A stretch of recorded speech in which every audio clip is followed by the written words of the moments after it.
Salesman হওয়ার পূর্ব শর্ত হচ্ছে ভাই ভালো মানুষ হতে হবে। ভালো মানুষ হতে হবে। রিপিট, যে যেটা ভালো পারে সেটাকে যদি সে পেশা হিসেবে নিতে পারে তাহলে সে সফল হবে। আপনি যখন চান বিক্রি করতে তখন আপনার সামনে হাজারটা উপায় বেরিয়ে আসবে। আপনি চান না বিক্রি করতে পারবেন না। বিক্রি কিন্তু ক্রমাগত বাড়ানোর বিষয় এবং এর জন্য আপনাকে দুটো কাজ করতে হবে। যারা সেলসে চাকরি করতে চান, ক্যারিয়ার করতে চান, তাদেরকে আমি বলছি হেড অফ সেলস হইতে চান, সবার আগে 64 জেলে একবার করে পা ফেলে। সেলসম্যানের পায়ে পায়ে টাকা, মুখে মুখে টাকা। যত হাঁটবেন তত টাকা, যত কথা খরচ করবেন তত টাকা। আমি একটা কথা বলি, first call should be must call. দিন শুরু করো সফল কাজ দিয়ে। আপনি যদি আপনার আর্নিং বাড়াতে চান তাহলে তার আগে এল বসাতে হবে। একটা বই আপনার জীবন পাল্টে দিতে পারে, আর একটা প্রশিক্ষণ মিনিমাম 10টা বই পড়ার সমান। কিছু লোক দেখবেন বলবে ভাই আর 2টা বছর চাকরি কইরা কিছু টাকা জমায় নিয়া তারপরে ব্যবসা শুরু করবো। জীবনেও ব্যবসায়ী হতে পারবে না। উদ্যোক্তার আর ব্যবসায়ী এক জিনিস না। সকল উদ্যোক্তা ব্যবসায়ী, সকল ব্যবসায়ী উদ্যোক্তা নয়। একটা কথা মনে রাখবেন, সেলসের ভাষায় বলতে হয় কেনাতে হলে চেনাতে হবে আগে। রাজীব ভাই, আমার একটা জিনিস বলেন, আমি দুনিয়ার সবচেয়ে বেস্ট সেলসম্যান হইতে চাই। জি বলেন কিভাবে? সেলসম্যান হওয়ার পূর্ব শর্ত হচ্ছে ভাই ভালো মানুষ হতে হবে। আচ্ছা, ভালো ভালো মানুষ হতে হবে। রিপিট, যার অন্তর এবং বাইরে আলাদা সে কখনোই ভালো সেলসম্যান হতে পারবে না। সেলস একমাত্র খেলা দুনিয়াতে যেখানে একই সাথে ক্রেতা বিক্রেতা উভয় জিততে পারে। যে কোনো খেলার নিয়ম কি? একদল জিতবে একদল হারবে, জয় পরাজয়, রাইট? সেলস পৃথিবীতে একমাত্র খেলা। এটা একটা খেলা, এটা একটা লেনদেন। এই খেলা একমাত্র খেলা যেখানে একসাথে দুই পক্ষ জিততে পারবে। সেলসম্যান জিতবে তার কাঙ্ক্ষিত পণ্যটা বিক্রয় করে টার্গেট অর্জন করে, কারণ তার একটা বিক্রয় লক্ষ্যমাত্রা দেওয়া আছে। আর সেলসম্যান কাস্টমার জিতবে হচ্ছে তার কাঙ্ক্ষিত পণ্যটি বুঝে পেয়ে। তো পৃথিবীতে আর দ্বিতীয় আর কোনো খেলা দেখান যে খেলায় একসাথে দুই পক্ষ জিততে পারে? নাই। সেলস একমাত্র খেলা। তো এইখানে জিততে হলে ভাই অন্যকে জিতাতে হবে। আপনি যখন অন্যকে সুবিধা দেখবেন, নিজের সুবিধা না কাস্টমারের সুবিধা, তখন আপনার সুবিধা এমনি ছড়িয়ে দেবে। মানুষ পণ্য কেনে না কেন? বিশ্বাস করতে পারে না, আস্থা রাখতে পারে না, হ্যাঁ, সন্দেহ করে। তা আপনি যখন আস্থার সম্পর্ক তৈরি করে ফেলতে পারবেন, আপনি মানে সবকিছু বিক্রি করতে পারবেন। সো ধরেন আমি যদি একটা এক্সাম্পল দিই, যে তাহলে একটা গুড সেলসম্যান বা লেটস সে একটা বেস্ট খুবই ভালো সেলসম্যান আর এটা খুব এভারেজ বা বিলো এভারেজ সেলসম্যান। আপনি তো অনেক সেলস ট্রেনিং করেছেন, শত শত হাজার হাজার। সো আপনি আমাকে একটু বলেন যে এখানে ভালো এবং খারাপ সেলসম্যানের ট্রেডসগুলা কি? ভালো আর খারাপ সেলসম্যানের পার্থক্য ইচ্ছা শক্তির, যোগ্যতার না, দক্ষতার না, ইচ্ছা শক্তি। কেউ বেচতে চায়, কেউ বেচতে চায় না। আপনি যখন বেচতে চাইবেন তখন একটা উপায় বেরোবেই। মহান সৃষ্টিকর্তা পবিত্র কোরআনে পরিষ্কার বলে দিয়েছেন, যে যা চাবে সে তা পাবে। আপনি যখন চান বিক্রি করতে তখন আপনার সামনে হাজারটা উপায় বেরিয়ে আসবে। আপনি চান না বিক্রি করতে পারবেন না। আমাদের অধিকাংশ সেলসম্যান আসলে সেলসের চাকরিটা জাস্ট চাকরি করে, মন থেকে এনজয় করে না।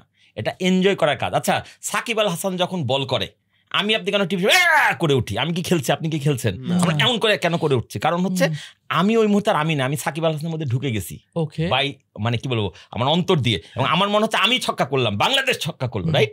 এই যে এক্সাইটমেন্টটা নিলাম। তাহলে একটা বিক্রি যখন আমি সম্পন্ন করতে পারছি, আমি ওই কোম্পানির সেলসম্যান, আমার ওই কোম্পানির ওই টাকাটা আমার ঘরে ঢুকছে না, আমার কোম্পানি ঘরে ঢুকছে, কিন্তু আমার মধ্যে আমি বিক্রি করতে পারছি। কিন্তু এটা অনেকের নাই।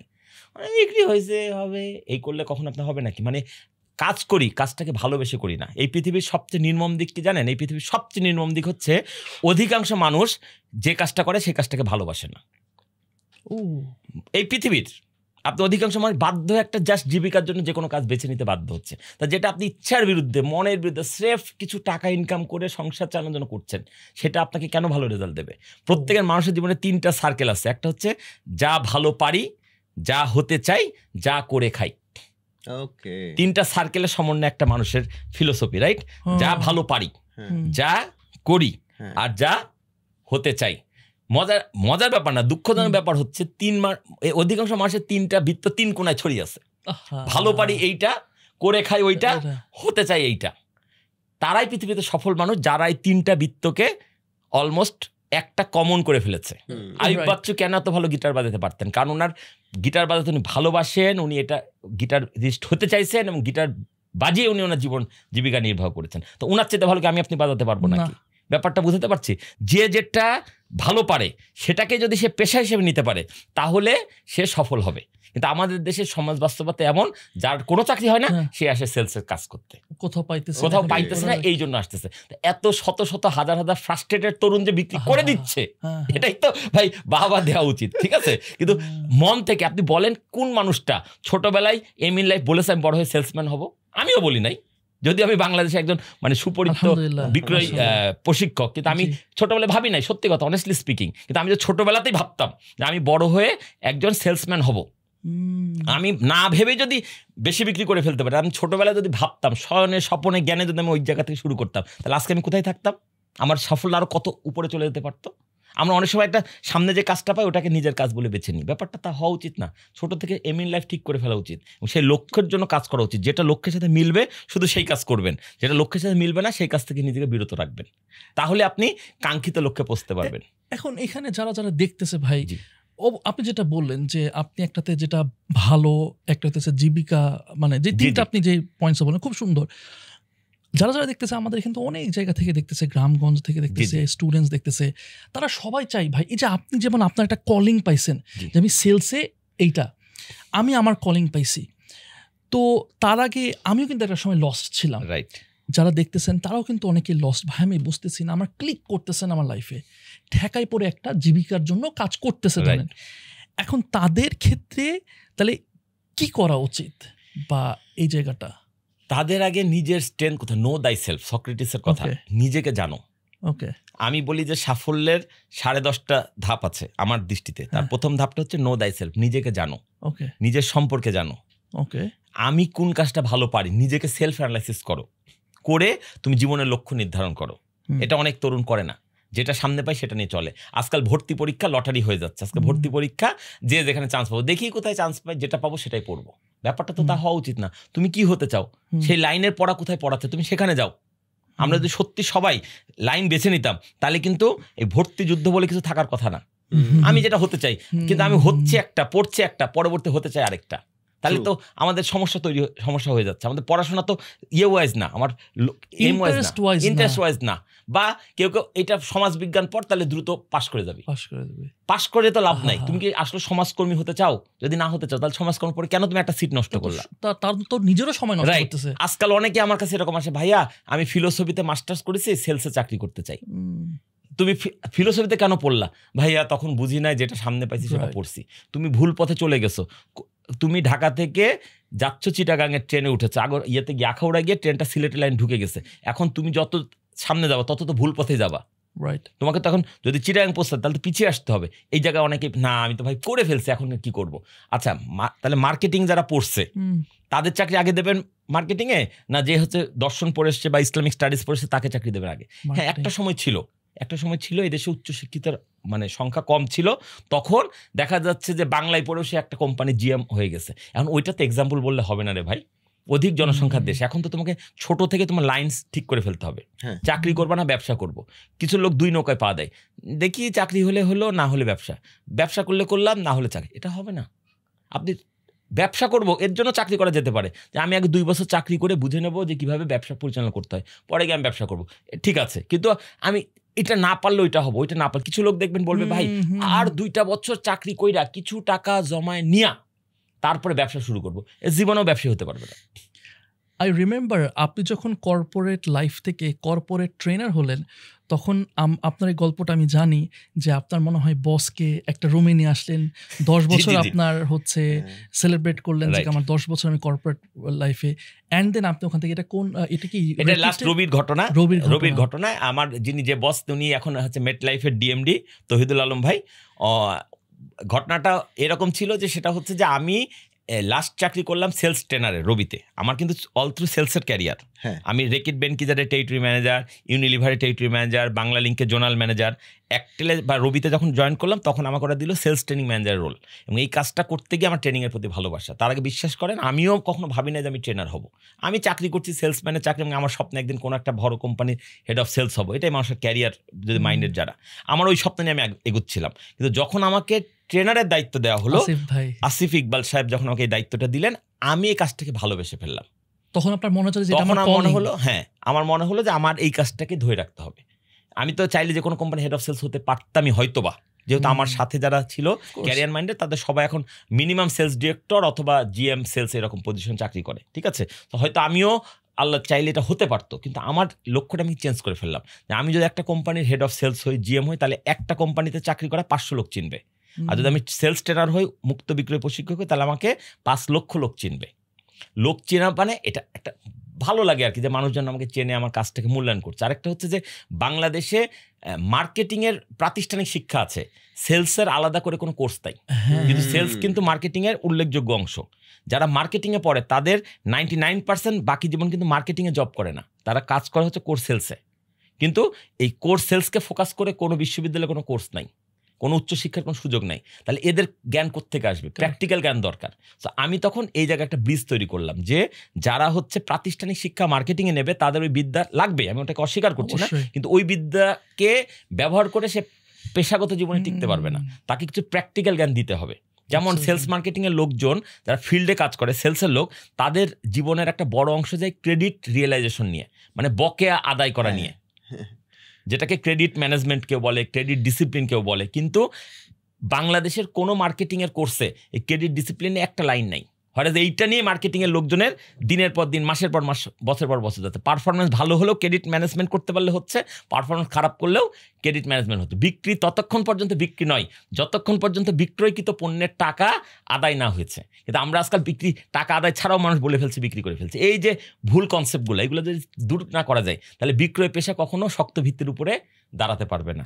এই কাজগুলো নিয়ে আমি প্র্যাকটিক্যালি কাজ করা শুরু করি। আমি বাংলাদেশের বিভিন্ন কোম্পানি, আমার সৌভাগ্য হচ্ছে 2 শতাধিক কোম্পানির 60,000 মানুষকে সেলস ট্রেনিং করানোর, মানে বাংলাদেশে অন্তত 60,000 মানুষ আছে যারা তাদের জীবনের একটা দিন ফেস টু ফেস। আমি তো অনলাইনে কোনো ট্রেনিং করাই না, খালি 2টা অনলাইন ভার্সন ছিল, একটা 10 মিনিট স্কুলে ছিল, আর একটা হচ্ছে ঘুরি লার্নিংয়ে ছিল, আরেকটা ভার্সন ছিল সুদক্ষতে। সেটাও অলমোস্ট, মানে আমি চাই না যে ওটা খুব বেশি প্রচার হোক। হ্যাঁ, আমি চাই যে আমার কথাগুলো মানুষ শুনলে আমার সামনে বসে শুনুক, কারণ বডি ল্যাঙ্গুয়েজ একটা ফ্যাক্টর। আমি সামনে শত শত লোক বসে থাকা দরকার না, আমার কাছে 30টা মানুষ আসুক, তারা আমার কাছে ক্লোজলি বসুক, একটা দিন তাদের সাথে আমি সময় কাটাই, তাদের জীবনের রুটিনটা আমি সাজিয়ে দিই যে ভাই একজন আদর্শ সেলসম্যানের সকাল থেকে সন্ধ্যা রাত পর্যন্ত এইভাবে থাকা উচিত, এইটা খাওয়া উচিত, এইভাবে ঘুমানো উচিত, এইভাবে বিশ্রাম নেওয়া উচিত, কাজ শুরু করা উচিত এইভাবে। আমি কিছু কমন ট্রেনিং বলি আমার ক্লাসরুমে, আপনি যখন পেমেন্ট দিয়ে আসবেন তখনও বলবো, আজকে এখানে ওপেন বলে দিতে আমার কোনো সমস্যা নাই, আমি করে এমন কিছু নেই যে ওখানে গোপন কিছু আছে। পরিষ্কার কথা, আমি একটা কথা বলি, first call should be must call. মানে দিন শুরু করো সফল কাজ দিয়ে। যে কোনো সেলসম্যান যদি এই নিয়মটা ফলো করে, মানে একজন সেলসম্যান আজকে 3টা জায়গায় তার বিক্রির কাজে যাওয়ার কথা, সে আগে থেকে জানে, অ্যাপয়েন্টমেন্ট করেছে। আমি বলবো যে 3টা কাজ সাধারণত আমরা কি করি, বাড়ি থেকে বেরো, যেটা আগে তার কাছে আগে যাই, তারপর তারটা যাই, তারপর তারটা যাই। আমি বলছি যে না, এই সিরিয়ালি যাওয়ার কিছু নাই। তুমি আগে চিন্তা করো যে কার কাছে তোমার কাজটা সহজে আদায় হবে, কার কাছ থেকে তুমি সহজে বের করে নিতে পারবা। তোমার যাকে মনে হবে এর কাছ থেকে কাজটা হওয়া সহজ, সেটা দিয়ে শুরু করো। সে যদি সবচেয়ে দূরের পার্টিও হয় তার কাছে আগে যাও, কারণ দিনের প্রথম কাজটা সফল হলে দিনটাই তোমার জন্য সাফল্যের বার্তা বয়ে আনবে। আর প্রথম কাজে কোনো কারণে ব্যর্থ হলে ওই দিনটা মাটি হয়ে যাবে। এতে প্রত্যেকটা দিনকে সুন্দর করে প্ল্যানিং করে চালাও। First call should be must call. আর যারা দ্রুততর সময়ে সফল হতে চায় তাদের জন্য আরেকটু কঠিন শর্ত, ফার্স্ট 3 কলস শুড বি মাস্ট কল। মানে প্রথম 3টা কাজ, আমি দিন আজকে 30টা কাজ করবো, কিন্তু প্রথম 3টা কাজে পরপর সফল হব। এখন আপনি আমাকে আরেকটা প্রশ্ন করতে পারেন এখনই, তাই ভাই যে 3টা কল সফল করা শুরু করে দেবে তাকে কি আপনি 5 কল বলবেন, 7 কল বলবেন? আমি বলবো না, যে 3 কল পারবে সে 30 কলও পারবে। মানে একটা পর্যায়ে আপনার ভেতর থেকে আর্ট চলে আসবে, আপনার ভিতরে সাহস চলে আসবে যে আমি পারি, আমি পারবো, কারণ আমি পেরেছি প্রথম 3টা কাজ। এই সাহস টানার জন্য 1 থেকে 3টা কাজ সফল হতে হয়। দিনের প্রথম কাজ যে সফল, দিনটা তার জন্য ভালো। আর দিন শুরু করতে হবে সকালবেলা, আর্লি মর্নিং। ভাই পৃথিবী জুড়ে যত সফল মানুষ, সেরা মানুষ, তাদের কমন বৈশিষ্ট্য তারা আর্লি রাইজার। পৃথিবীতে কোনো ব্যর্থ মানুষ, মানে কোন সফল মানুষ নাই যে দেরি করে ঘুম থেকে ওঠে। সফল মানুষ মানে সকাল থেকে ঘুম থেকে ওঠে। দিন শুরু হোক সকাল সকাল, সূর্যোদয় থেকে সূর্যাস্তের মধ্যে কাজ শেষ করতে হবে। আপনি এটাকে স্পিরিচুয়ালি বলি, আমাদের ধর্মীয় অনুশাসনের সাথে বলি, ফজরের নামাজ পড়ে রিজিকের সন্ধানে বেরিয়ে যাও। মহান সৃষ্টিকর্তা আপনাকে পথ দেখিয়ে দিচ্ছেন। আমরা যে সে পথ অনুসরণ না করে 8টা পর্যন্ত 9টা পর্যন্ত ঘুমাই, আমাদের দিন শুরু করতে যে দেরি হয়ে যায়, শেষ করতে তো রাত 12টা বাজবেই। আমরা তো সিস্টেমের বাইরে চলে যাচ্ছি। আমি যদি একটু মানে এইভাবে বলি জিনিসটা, আপনি একটা দেশি ফ্রিজ কিনলেন, দেশীয় পণ্য কিনে হন ধন্য, এই স্লোগানে উদ্বুদ্ধ ওয়ালটন ফ্রিজ কিনলেন, কোনো কারণে ফ্রিজটা নষ্ট হয়ে গেল, হতেই পারে। আপনি কার কাছে যাবেন? স্যামসাংয়ের শোরুমে যাবেন যে ভাই ঠিক করে দেন? কেন যাবেন না? ওটা তো আরো ভালো বিদেশি কোম্পানি, ওটা দামি কোম্পানি। কারণ ওয়ালটন ফ্রিজ যে বানাইছে তার সমাধান তার কাছেই আছে। অথবা আমি একটা টয়োটা গাড়ি কিনলাম দোকান থেকে, দোকানদার কি আমাকে টয়োটা গাড়ির সাথে মার্সিডিজ বেঞ্জের চাবি উপহার দেবে যে স্যার আপনাকে 40 লাখ টাকা গাড়ির সাথে 1.5 কোটি টাকা চাবি দিলাম? দিলেও আমি কি নেব? কেন নেবো না? কারণ আমি বলবো যে ভাই এই গাড়িটা চালানোর জন্য 40 লাখ টাকা দামের গাড়ির যে চাবি সেটা আমার লাগবে, এটার জন্য পারফেক্ট না, রাইট? তাহলে এখন আসেন, আমি যদি একজন বিশ্বাসী মুসলিম হই, আমি বিশ্বাস করি আল্লাহ আমাকে সৃষ্টি করেছে, তাহলে এই দেহটা কি করে ভালো চলবে? এটা সবচেয়ে ভালো জানেন কে? মহান সৃষ্টিকর্তা। তাহলে সৃষ্টিকর্তার ম্যানুয়াল আমাকে ফলো করতে হবে। সৃষ্টিকর্তার ম্যানুয়াল হচ্ছে পবিত্র কোরআন। আমরা কয়জন সেটা বাংলায় অর্থ পড়ে পড়েছি? অনেকে খতম করে যাচ্ছে আরবিতে, খতম করে। আমি এটাকে বিরোধিতা করছি না, করেন আপনি, কিন্তু ওর আদেশ নির্দেশগুলো বুঝতে হলে তো আপনাকে মাতৃভাষা বুঝতে হবে। কারণ পৃথিবীতে যত ধর্মগ্রন্থ নাজিল হয়েছে সবগুলো ওই নবী রসুলের মাতৃভাষায় নাজিল হয়েছে, সবগুলো আরবি ভাষায় নাজিল হয়নি। কিন্তু যে রাসূল উপর নাজিল হয়েছে তার মাতৃভাষা হয়েছে, মানে যারা সে সহজে জিনিসটা বুঝতে পারে। তাহলে আমার আপনার জন্য করণীয় কি? আমরা তো আরব না জাতি, মানে জন্মগতভাবে আমরা বাঙালি। তাহলে আমাদেরকে কোরআন পড়তে হবে, আরবি বুঝতে হবে, কিন্তু সেটাকে বাংলায় বুঝতে হবে। পবিত্র কোরআনে কিছু পরিষ্কার গাইডলাইন দেওয়া আছে। আমি দিনকে সৃষ্টি করেছি পরিশ্রমের জন্য, রাতকে সৃষ্টি করেছি বিশ্রামের জন্য। দিনে কাজ করো, রাতে ঘুমাও। আর আমরা জিনিসটাকে উল্টাই ফেলছি, তাহলে আমাদের কি করে হবে? সবচেয়ে বড় কথা হচ্ছে রাতে আপনাকে বিশ্রাম নিতেই হবে রে ভাই। কারণ আমাদের দেহটা এমন মেকানিজমে তৈরি, রাতের বেলা যখন আমার বিশ্রামে থাকবে তখন তার শরীরের মধ্যে কিছু হরমোন সিক্রেশন হবে, যে হরমোনগুলো তার শরীরকে সুস্থ রাখা, চাঙ্গা রাখার জন্য জরুরি। এগুলো দিনের বেলা বেরোবে না, আপনার শরীরের মধ্যে আছে জিনিসগুলো, কিন্তু সেগুলো কাজ করবে মাঝরাতে। 4টা শর্ত পূরণ করতে হবে। মাঝরাতে যখন আপনি মানে যদি আপনি জেগে থাকেন আপনার শরীরে কাজ করবে না। মাঝরাত, সময়টা মাঝরাত। 2 নম্বর হচ্ছে ওই সময়টা আপনি ঘুমন্ত। তৃতীয়ত যেখানে আপনি আছেন সেখানে কোনো আলো জ্বলতে পারবে না। চতুর্থত সেখানে কোনো শব্দ হতে পারবে না। এই 4টা শর্ত যদি আপনি পূরণ করে বিশ্রাম নিতে পারেন তাহলে আপনার শরীর পরিপূর্ণভাবে রিপেয়ার হবে, মেরামত হবে। কয়টা মানুষ আমরা আজকে এটা পারছি বলেন? বাংলাদেশের অনেক মানুষ যারা অনলাইন না, মানে তথ্য প্রযুক্তি খাতে অবদান রাখছে, তাদের অনেকেই আমেরিকা ইউরোপের সাথে মিলিয়ে অফিস করে, দিনে ঘুমায় রাতে করে। আমি সেলসের লোক, আমি বিক্রি নিয়ে কথা বলার কথা। আমি কেন এখন মানে হেলথ অ্যাওয়ারনেস নিয়ে কথা বলি বা সব কিছুর মধ্যে হেলথ টেনে আনি? কারণ হেলথ ফিট তো সেলস হিট, হেলথ ফিট তো সেলস হিট। হেলথই ঠিক নাই তো কি লাভ হবে? আপনি আমাকে বলেন।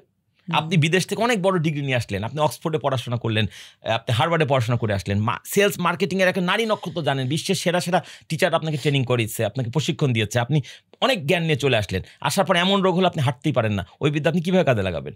বেটার আপনার কোনো প্রাতিষ্ঠানিক শিক্ষা নাই, কিন্তু আপনার একটা হেলদি বডি আছে, আপনার একটা অ্যাক্টিভ বডি আছে, আপনি কমন সেন্স অ্যাপ্লাই করে অনেক টাকা বিক্রি করতে পারবেন। তাহলে কোনটা আগে দরকার, সেলসের জ্ঞান না সুস্থতার জ্ঞান? অবশ্যই সুস্থতার জ্ঞান। এই জন্য আমি বারবার এই জায়গায় ফেরত আসি ভাই। আপনার প্রশ্নটা ছিল যে ভালো সেলসম্যানের পার্থক্য কি? পার্থক্য হচ্ছে তার লাইফস্টাইল ঠিক না করলে তার সেলস ঠিক হবে না। তো ভাই তার লাইফস্টাইল ঠিক করতে হবে, তার লাইফের মধ্যে প্রবলেম আছে, তার খাদ্যাভ্যাসে প্রবলেম আছে, এগুলো যদি ঠিক না করে তাহলে কেউ সুস্থ থাকতে পারবে না। সুস্থ না থাকলে বিক্রি বাড়বে না। বিক্রি কিন্তু ক্রমাগত বাড়ানোর বিষয়। এর জন্য আপনাকে 2টো কাজ করতে হবে। নাম্বার 1, পুরনো ক্রেতার কাছে বেশি বিক্রি করতে হবে, নতুন ক্রেতা তৈরি করতে হবে। আই রিপিট, বিক্রি বাড়ানোর পৃথিবী জুড়ে যত পণ্য আছে, যত সার্ভিস আছে, প্রত্যেকে চাই বিক্রি বাড়াতে, কারণ রেভিনিউ দিন দিন বাড়তে হবে। আপনার এই স্টুডিওর যে খরচ, এইটা 1 বছর আগে যা ছিল এখন একটু হলেও বেড়েছে, আরেক বছর পর আরেকটু বাড়বে। তাহলে আপনাকে এই স্টুডিওর ইনভেস্টমেন্ট বাড়ানোর জন্য আপনাকে বেশি রেভিনিউ আর্ন করতে হবে। এটাই তো বাস্তবতা, রাইট? এমন তো না যে সরকার ঘোষণা করেছে 10 বছর বিদ্যুৎ ব্যবহার করার পর বাকি জীবন ফ্রি করে দেবো। হ্যাঁ, বা এই ফ্লোরের যিনি মালিক তিনি বলেছেন যে 5 বছর ভাড়া থাকলে ভাড়া বাড়বে না বা ফ্রি করে দেবো, তা তো না। তাহলে সবকিছুর সাথে আপনাকে বিক্রি বাড়াতে হবে। বিক্রি বাড়ানোর জন্য 2টা কৌশল। নাম্বার 1, পুরনো ক্রেতার কাছে বেশি বেচো, নতুন ক্রেতা তৈরি করো। পারফেক্ট। পুরনো ক্রেতার কাছে বেশি বেচো ব্যাপারটা একটু ব্যাখ্যা করে বলি। আমার কাছে আমার এই বছর 10 জন কাস্টমার ছিল, 10 জনের কাছে আমি 10 টাকা করে 100 টাকা বিক্রি করেছি, আমার রেভিনিউ হচ্ছে 100 টাকা। পরের বছর আমাকে বাড়াতে হলে ওই 10 জনের কাছে 12 টাকা করে বিক্রি করতে হবে। তাহলে আপনি বলে বাহ, এখানে থেকে 10 জনের কাছে 12 টাকা করে করলে 120 হয়ে যাচ্ছে, আমার তো গ্রোথ চলে আসলো না। আসবে না, কারণ এই 10 টাকার লোকগুলো 12 টাকা কিনবে, ঠিক আছে, যদি আপনি সফল সেলসম্যান হন কিনাইতে পারবেন, কিন্তু দেখা যাবে 10 জনের মধ্যে 8 জন কিনছে, 2 জন হাওয়া হয়ে গেছে, নাই, দুনিয়াতেই নাই, অথবা অন্য প্রোডাক্টের দিকে ছুটে গেছে, অন্য কোম্পানির প্রতি তার লয়াল হয়ে গেছে। তাহলে প্রত্যেক কাস্টমার বাড়লো পার ইউনিট 2 করে, কিন্তু 10-এর জায়গায় হয়ে গেলই 8 বরং 96, টোটাল 100 ছিল আগের বার। তাহলে সবাইকে ইন্ডিভিজুয়াল বাড়ানোর পরেও 2 জন কাস্টমারকে ধরতে না পারা বা ধরে রাখতে না পারার কারণে বরং আরও কমে গেল। কিন্তু আপনাকে তো গ্রোথ এনশিওর করতে হবে, সেটা করতে করবো। তখনই আসছে নতুন কাস্টমার ধরো। নতুন মানে পুরনো কাস্টমার কিছু থাকবে, কিছু চলে যাবে, যারা থাকবে তাদেরকে বাড়ায় বিক্রি করলে আপনার ওইটা সমান সমান হবে, 100 হবে, 196 হবে, 198 হবে, 102 হবে। Got the message? কিন্তু আপনি যদি গ্রোথ চান তাহলে আপনাকে you have to search new customer, যেটাকে বলে প্রসপেক্টিং। মার্কেটিং এর ভাষায়, সেলসের ভাষায়। প্রসপেক্ট মানে ফিউচার পসিবিলিটি, সম্ভাব্য ক্রেতা। আর সম্ভাব্য ক্রেতাকে খুঁজে বের করার জন্য আপনি যত রকম কৌশল অবলম্বন করবেন সেটাকে বলে প্রসপেক্টিং। এরকম একটা গল্প বলে আপনাকে জিনিসটা বোঝানো যেতে পারে। গল্পটা একটা সত্য ঘটনা।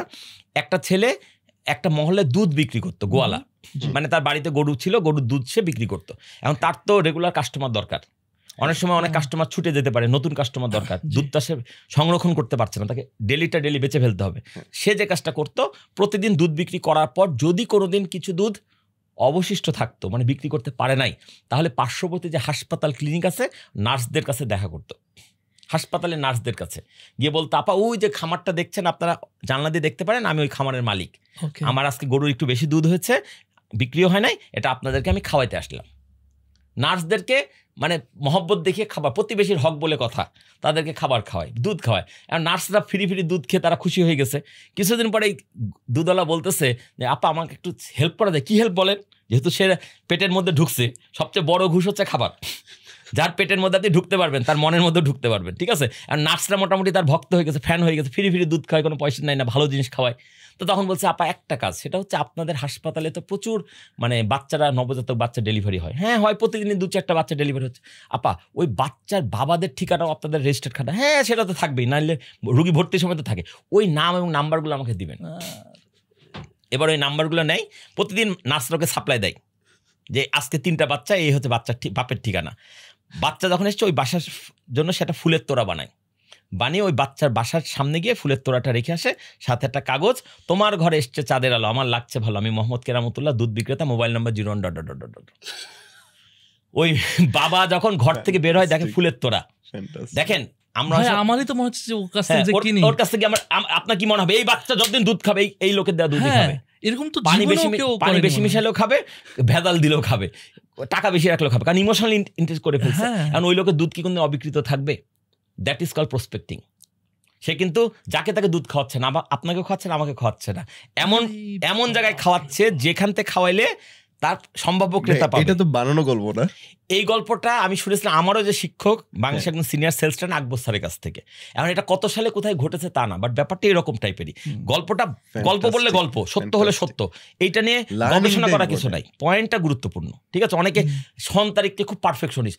এই ঘটনাটা আপনি বললেন যে 1999 সালে, এটা 97 সালে গল্প হতে পারে ভাই, আমি তো মানুষ, আমার সন তারিখ উল্টে যেতে পারে, আমি ওইটা নিয়ে চ্যালেঞ্জ করছি না, কিন্তু ঘটনাটা বোঝো, মানে জিনিসটা বোঝো, শিক্ষাটা নাও। শিক্ষাটা কি? এটা 97 না ঘটলে 2002 ঘটলে কি ঘটনা উল্টে যেত? এটা যদি ঘটেও এটা কি কাজ করতো না? Right, exactly. ব্যাপারটা হচ্ছে যে আপনি রাইট পারসনকে খুঁজে বের করা। আরেকটা গল্প বলি, এটাও সেলসের ট্রেনিং আমি বলে থাকি সাধারণত। সেটা হচ্ছে যে একটা ছেলে রেন্ট একারে গাড়ি ভাড়া দিত। আচ্ছা, সে কাস্টমার কোথায় খুঁজে পাবে? সে প্রতিদিন তার শহরের ট্রাফিক কন্ট্রোল পয়েন্ট, মানে যেমন ঢাকা শহরের যত ট্রাফিকই থাকুক না কেন, একটা সেন্ট্রাল ট্রাফিক পয়েন্ট আছে, কন্ট্রোল পয়েন্ট। একসময় এটা ছিল শাহবাগ থানা, এখন যেখানে ওইখানে। এই মুহূর্তে এটা কোথায় আছে আমি ঠিক জানি না, কিন্তু পুলিশের আছে। অর্থাৎ ঢাকা শহরে যেখানে যা দুর্ঘটনা ঘটুক, সার্জেন্টের 2টা কাজ। একটা হচ্ছে দুর্ঘটনার থেকে লোকজনগুলোকে উদ্ধার করা, মামলা টামলা যা হবে এগুলো আইনগত প্রসেস করা, আর ওই কন্ট্রোল রুমকে অবগত করা যে তেজগাঁ মোড়ে একটা দুর্ঘটনা ঘটেছে। ফলে আপনি ওই কন্ট্রোল রুমে গেলে আর কোথাও যাওয়া লাগবে না। ঢাকা শহরে কোথায় কোথায় দুর্ঘটনা ঘটেছে আজকে সারাদিনে, কয়টা গাড়ি অ্যাক্সিডেন্ট হয়েছে, কয়জন মারা গেছে, কয়জন আহত হয়েছে, এবং কোন কোন গাড়ি, সেই গাড়ির মালিকের নাম কি, নাম্বার কি, সব পেয়ে যাবেন একটা জায়গা মতো হিট করতে পারলে। ওই লোকটা যেটা করতো, ওই জায়গা থেকে ওইখানে যে অপারেটর তার সাথে খাতির করছে, করে বলে ভাই আজকে খালি কাদের কাদের গাড়ি অ্যাক্সিডেন্ট হয়েছে, সেই নাম্বারগুলো দিয়ে ওইটা নিয়ে সন্ধ্যার পর তাদেরকে ফোন করে, স্যার আজকে আপনার গাড়িটা দুর্ঘটনায় পতিত হয়েছে, আমি নিশ্চয়ই আপনার ইন্স্যুরেন্স করা আছে, আপনি আরেকটা গাড়ি পেয়ে যাবেন, বাট যে কদিন ওই নতুন গাড়ি না আসছে ততদিন তো অফিসে যাওয়ার জন্য একটা গাড়ি লাগবেই। যারা কিন্তু গাড়ি ব্যবহার করে তারা হুটহাট করে বাসে উঠবে না বা উঠতে পারে না, ইউজ টু না। তাহলে স্যার আগামী 7 দিন ডিউটি করার জন্য আমার কাছে একটা ভালো গাড়ি আছে, আমি কি স্যার পাঠাবো? সকাল থেকে মন খারাপ, আমার গাড়িটা আজকে অ্যাক্সিডেন্ট হয়েছে, আমি কষ্টে আছি। এর মধ্যে একটা লোক আমাকে ফোন করে সহানুভূতি সুরে বলতেছে যে স্যার আপনার গাড়িতে অফিসে যাওয়ার জন্য আমার গাড়িটা পাঠাবো, আমি কি কোনো দামাদামি করবো তার সাথে? আমি বললাম জি ভাই পাঠাই দেন, এই ঠিকানা। জি স্যার আমি আপনার ঠিকানাও জানি, কালকে সকালে আপনি অফিস টাইমে যেভাবে আপনার গাড়ি ছিল আমার গাড়িটা আপনার বাসার সামনে রেডি থাকবে। ওই লোকে ব্যবসা করবে নাকি আমি আপনি ব্যবসা করবো? তাহলে আমি উদাহরণগুলো বুঝাতে পারছি কিনা, মানে রাইট কাস্টমারকে ধরতে হলে রাইট জায়গায় যেতে হবে, আবার রিয়েলি মানে জেনুইনলি কেয়ার করতে হবে, জেনুইনলি কেয়ার করতে হবে, সেটা তো বটেই, কিন্তু সেটা করার জন্য আপনি কাকে করবেন? আপনি তো ঢাকা শহরে কোটি কোটি মানুষ, খুঁজে বের র্যান্ডমলি করলে তো হবে না। র্যান্ডমলি ব্র্যান্ডিং টিম করবে, মার্কেটিং টিম করবে, কিন্তু আমি যা সেলসের লোক তাদেরকে স্পেসিফিক কাস্টমার খুঁজে বের করতে হবে। তাহলে আপনি যেই নেচারে ব্যবসা করেন সেই নেচারে ব্যবসা করার জন্য কার কাছ থেকে আপনার রাইট অ্যান্সার সেটা খুঁজে বের করতে হবে। আপনি ধরেন একটা ব্যাংকের কর্পোরেট সেলসের এক্সিকিউটিভ, আপনি ওই কাজ হচ্ছে বিভিন্ন বড় বড় টাকাওয়ালা লোকের কাছ থেকে টাকা আপনার ব্যাংকে ঢুকানো, এটা হচ্ছে আপনার টার্গেট। তাহলে আপনি এখন কার কাছে বেশি টাকা আছে আপনি বুঝবেন কি করে? একটা উদাহরণ দিয়ে বুঝাই। আপনি আপনার এক ফ্রেন্ড সেফার কোন একটা মোবাইল অপারেটর কোম্পানির কর্পোরেট সেলসের হেড বা কর্পোরেট সেলসের এক্সিকিউটিভ, তার কাছে আবার ওদের টপ প্রায়োরিটি কাস্টমারের তালিকা আছে। তারা তাদের জন্য এই হিসাব রাখে যে কে কে বেশি টাকা রেভিনিউ দিচ্ছে। এমন একজন দোস্ত যদি আপনি জোগাড় করতে পারেন, তাকে বলেন দোস্ত আমি যে তোমার কাছে তালিকা পেয়েছি দুনিয়ার কেউ জানবে না, খালি তুমি বলো বাংলাদেশের টপ মোবাইল ইউজার কারা, যাদের বিলের কোনো হিসাব নেই, দেশে মানে ইন্টারন্যাশনাল রোমিং করা আছে, 5 লাখ টাকা 10 লাখ টাকা বিল আসলো তাদের কিছু যায় আসে না, ওই লোকগুলোর কাছে অফুরন্ত টাকা আছে। এখন আপনি ওই নাম্বারগুলো জোগাড় করলেন, ওই নাম্বারগুলো জোগাড় করে আপনি তাদেরকে 1-to-1 করে হোয়াটসঅ্যাপ মেসেজ দিলেন, আসসালামু আলাইকুম রহমান স্যার, আমি অমুক ব্যাংক থেকে বলছি, যদি আপনি ডিপোজিট করতে চান আমার ব্যাংকে করতে পারবেন। ওই লোক আপনি কিন্তু আগেই জেনে নিয়েছেন ওই লোক কোটিপতি, ওই লোকের কাছ থেকে আপনি 10 লাখ 20 লাখ টাকা যে কোনো সময় চাইলে ওই লোকের যদি খালি একটু মনটা চাই খ্যাট করে ফেলবে। কিন্তু এর না করে আপনি রাস্তার মোড়ে মোড়ে যত লোক ভাই টাকা ডিপোজিট করে টাকা লাভ হবে। তার মানে আমি উদাহরণগুলো যেটা বোঝাতে চাচ্ছি, সেলসম্যানদেরকে স্পেসিফিক কাজ করতে হবে। আমি যে পেশাটা আছি সেই পেশার সাথে রিলেটেড, আমি একজন যেমন আমি আমার নিজের পেশা দিয়ে বলি আমি একজন সেলস ট্রেনার, আমি চাই কি বাংলাদেশে প্রত্যেকটা সেলসম্যানকে গড়ে তুলতে, ট্রেনিং করাইতে। তাহলে আমি ট্রেনিং করাতে আমি কাস্টমার কোথায় পাবো? আমার জন্য 2 জন হচ্ছে প্রসপেক্ট, একটা হচ্ছে প্রত্যেকটা কোম্পানির হেড অফ এইচআর আর হচ্ছে হেড অফ সেলস। এই 2টা লোক যদি রাজি হয় ট্রেনিং লাগবে তাহলে আমার কাজ আসবে, এই 2টো লোক যদি রাজি না হয় আমার কাজ আসবে না। এর সাথে সাথে আবার একটা গুরুত্বপূর্ণ ভাইটাল ইস্যু প্লে করে ওই ট্রেনিং ডিপার্টমেন্টের এক্সিকিউটিভ, কারণ হেড অফ এইচআর বলে খালাস এই রাজীব ভাই ট্রেনিং করাও, কিন্তু অ্যাপ্রুভাল তৈরি, সেটা পাস করা, ভেন্যু ঠিক করা, মেনু তৈরি করা, এগুলো তো এক্সিকিউটিভ করে। এক্সিকিউটিভ পাত্তা না দিয়ে শুধু যদি আমি হেড অফ এইচআর সাথে লিঙ্ক আপ রাখি তাহলে হেড অফ এইচআর আমাকে খুব সম্মান করবে, গুরুত্ব পাবো কর্পোরেট ইমেজের কারণে, কিন্তু ওই এক্সিকিউটিভ তো খুব তো বাচ্চা যাও দেখি বস কেমন তোমাদের কাজ করায়, ও বলে দিল স্যার ভেন্যু পাচ্ছি না, স্যার উমুক পাচ্ছি না। তার মানে কি আমাকে ওই হেডের সাথেও খাতির রাখতে হবে, কর্পোরেট রিলেশন রাখতে হবে, প্লাস যে লোকটা আমার রাইট কাজটা করবে, ডিসিশন মেকার না, ডিসিশন মেকার প্লাস হচ্ছে এক্সিকিউটর, তাকে আমাকে খুঁজে বের করতে হবে, তার পিছনে লেগে থাকতে হবে। ভাইয়া আপনি কি ভেন্যু ঠিক করতে পারলেন, ডেট ঠিক করতে পারলেন? আর আমার মতো একদম সিনিয়র লোক যখন এক্সিকিউটিভকে ফোন দিয়ে সুন্দর করে বলতে ভাইয়া, ও তো আরো বেশি ও তো অনার ফিল করবে, ও আমার জন্য কাজ করবে, ও অনেক স্পেশাল ফিল করবে ডেফিনেটলি। তাহলে এই যে আমি আমার নিজের পেশাগত প্রয়োজনে যাকে যাকে প্রয়োজন তাকে তাকে আমার মতো করে রেডি করে ফেললাম, এটাই সেলসম্যানশিপ। এটা তো ঠকানো না, এটা তো মানুষকে প্রতারণা করে না, এটা মানুষকে তার প্রয়োজনটা দিয়ে তার সমস্যার সমাধান দিয়ে। আমি শুরুতে যে কথা বলেছি, সেলস একমাত্র পেশা, কেউ নিজে জেতা যায়, অন্য কেউ জেতানো যায়। সো আমি আমারটা করবো অন্যকে জিতিয়ে, অন্যকে হারিয়ে আমি কখনো জিততে চাচ্ছি না। সো আমি যখন জিততে চাই, অন্যকেও জিততে চাই, তখন এমনি ভালো কিছু হবে। সবচেয়ে জরুরি কথা ভালো মানুষ হতে হবে, সেরা মানুষ হতে হবে। ভাই একটা জিনিস যেটা মানে অনেকের আমরা কমপ্লেইন পাই, সেটা হচ্ছে একটা হচ্ছে টেলিমার্কেটিং যারা করে, ফোনে দিয়ে আপনার কি এটা লাগবে, ওইটা লাগবে, সেইটা লাগবে, এবং এটা কিন্তু প্রচুর মানুষ বিরক্ত বোধ করে, রাইট? তো ধরা যায় ভাই ডিম লাগবে, ভাই এটা লাগবে, ভাই ওটা লাগবে। তো এই জায়গাটাতে যদি আপনি ডিসিশন মেকার হতেন বা আপনি যদি গাইড করতেন যে সে ফোন দেবে কিন্তু আমি অ্যানয়েড হব না, তাহলে কি মেকানিজম আপনি তৈরি করতেন যে ও ফোন দিয়ে বলতেছে স্যার ডিম লাগবে আর আমি খুশি মনে বলবো হ্যাঁ থ্যাংক ইউ কল দিছেন? বলেন তো এই জায়গাটা আপনি কি মেকানিজম? ভাই বিষয়টা হচ্ছে যে আপনি যেরকম স্মুথ একটা সিনারিও বললেন, এটা কখনোই হবে না। কেউ স্মুথলি নেবে, কেউ হচ্ছে অ্যানয়েড হবেই। কিন্তু একজন সেলসম্যান হিসেবে কিছু মানে প্রস্তুতি নেওয়া যেতে পারে। ফর এক্সাম্পল, আমি কোনো কাস্টমারকে টার্গেট করেছি, আমি যদি ডিসিশন মেকার হই, আমি প্রথমে বলবো যে সরাসরি কাউকে কল করবা না। এখন হোয়াটসঅ্যাপের যুগ, আগে হোয়াটসঅ্যাপে তাকে একটা গ্রিটিংস মেসেজ পাঠাও, অভিনন্দন মেসেজ পাঠাও, গ্রিটিংস ফ্রম অমুক, আমি অমুক, আমাদের কাছে এই প্রোডাক্ট আছে, ওইটাকে পাঠাও, ওইটা দেখুক, ওইটা দেখে সে হয়তো কল করে ফেলতে হবে। তাহলে আর তোমার একবারে কল করার প্রয়োজনই হলো না। কিন্তু আপনি পাঠালেন, তারপর সে দেখছে কিন্তু নক করছে না, তখন আপনি করতে চান। এখানে আপনি কিছু এটিকেট মেনটেন করতে হবে। যেমন আপনি খুব সকালে করবেন না ফোন, কোন টাইমটা বেস্ট বেস্ট টাইম পরে, কোন করবেন না সেটা বললে বাকিটা বেরিয়ে যাবে। যেমন আপনি মাঝরাতে করবেন না, আপনি খুব সকালে করবেন না। বাংলাদেশ একটা মুসলিম প্রধান দেশ, অধিকাংশ মানুষ না হলে একটা সার্টেন মানুষ নামাজ কালাম পড়ে বা ওই সময়টা তারা নামাজের মধ্যে থাকে। আপনি একদম জোহরের নামাজ বাংলাদেশের যে কোনো জায়গায় 1:00 থেকে 1:30টার মধ্যে হয়। আপনার যত ইম্পর্টেন্ট কলই হোক এই সময়টা অ্যাভয়েড করা উচিত। আপনি 1টার পরে কাউকে কোনো কল দিবেন না, আবার 2টার আগে কল দিবেন না। এই যে এই জিনিসগুলো মেনটেন করা। আসরের রক্ত 4:30 থেকে 5টার মধ্যে হয়, এগুলো মেনটেন করা। আমি বলছি না এটা করলে আপনি সব ক্ষেত্রে আপনি জিতে যাবেন, কিছু জিনিস তো বোঝা যায়। আবার কাউকে একটা কল দিয়েছেন, সে ধরে নাই, অন্তত তাকে পরবর্তী 15 মিনিটের মধ্যে আর কল দেওয়া উচিত না। কারণ সে যদি ধরার মুডে থাকতো বা পরিস্থিতি থাকতো তাহলে ধরে ফেলতো। আর আমি চাচ্ছি যে আজকে একটা কল করবই, ধরাবই, করতে যাচ্ছি, তখন সে বিরক্ত হয়ে যাবে। দরকার নাই তো ভাই, আপনি তাকে 15 মিনিট পরে করেন এবং শুরুতে তাকে সরি বলে নেন, স্যার সরি আমি আপনাকে একবারের জায়গায় 2বার কল করতে বাধ্য হলাম, হয়তো আপনি আগের বারটা খেয়াল করেন নাই, মানে ক্ষমা চেয়ে নেন বা সুন্দর করে স্যার আমি কি কথা বলার সুযোগ হবে। এমন যারা টেলিমার্কেটিং করে তারা আবার কাউন্টার দেবে কি জানেন, ভাই এভাবে বললে কেউ কথা শুনবেই না, ভাই শুনবে না, পরিবেশ তৈরি করে নিতে হবে। একটা ওই যে বলেন এলিভেটর স্পিচ, এলিভেটর স্পিচ একটা টার্ম আছে, এই টার্মটা বলা হচ্ছে যে তুমি সাধারণত কারোর সাথে লিফটে উঠছো 30 সেকেন্ড থেকে হাইস্ট 40 সেকেন্ড সময় পাবা, এর মধ্যে এমন কিছু থ্রো করতে হবে যেন লিফট থেকে নামার পরেও সে তোমার সাথে আরও কিছুক্ষণ সময় দেওয়ার জন্য রেডি হয়। এইটা যারা পারে তারা সফল সেলসম্যান বলা হয়ে থাকে। টেলিমার্কেটিংয়ে ওই টেকনিকগুলো শিখতে হবে, এমন কিছুতে শুরু করতে হবে, এমন কিছুতে স্টার্ট করতে হবে যেন বাকি কথা শোনার জন্য মানুষ রাজি হয়। আমি যদি গদ বাঁধা কথা সবাইকে একই রকমভাবে বলতে চাই, মানুষ তো বিরক্ত হতেই পারে, খুবই স্বাভাবিক। আগে টোন শুনে বুঝতে হবে, হ্যালো বুঝতে হবে এই লোকটা ব্যস্ততার মধ্যে ফোন দিচ্ছে, ওকে তার পরের কথা বলার দরকারই নেই। স্যার মনে হয় ব্যস্ত আছেন, আমি পরে কথা বলি, এনাফ। তাকে একটা মেসেজ পাঠানো, স্যার আমি অমুক কল করেছিলাম, আমি আপনার সাথে কথা বলবো, বা কাউকে পারমিশন চাওয়া যে ভাই এখন কি আপনাকে ফোন করার জন্য রাইট সময়, অ্যান্সার দেখ বা না দেখ, অ্যাটলিস্ট পরে যদি সে রেগে যায় আপনি একটা কাউন্টার তো দিতে পারবেন যে স্যার সরি আমি কিন্তু সরাসরি আপনাকে কলটা করি নাই, অ্যাটলিস্ট আপনি যদি একটু মেসেজ চেক করে দেখেন, আমি কিন্তু প্রথমে আপনাকে আমার পরিচয়টা দিয়ে আধা ঘন্টাকে মেসেজ পাঠিয়েছি, আমি কোনো রিপ্লাই না পাওয়াতে আমি ধরলাম যে আপনার সাথে আমার কথা বলা দরকার, মানে আমাকে নিজেকে সেফ সাইডে রেখে চলার কথা, ঠিক আছে। কিন্তু দিন শেষে কিছু মানুষ বিরক্ত হবে, কিছু রাগ করবে, এটাকে মেনে নিয়েই আপনাকে এই পেশাটা করতে হবে।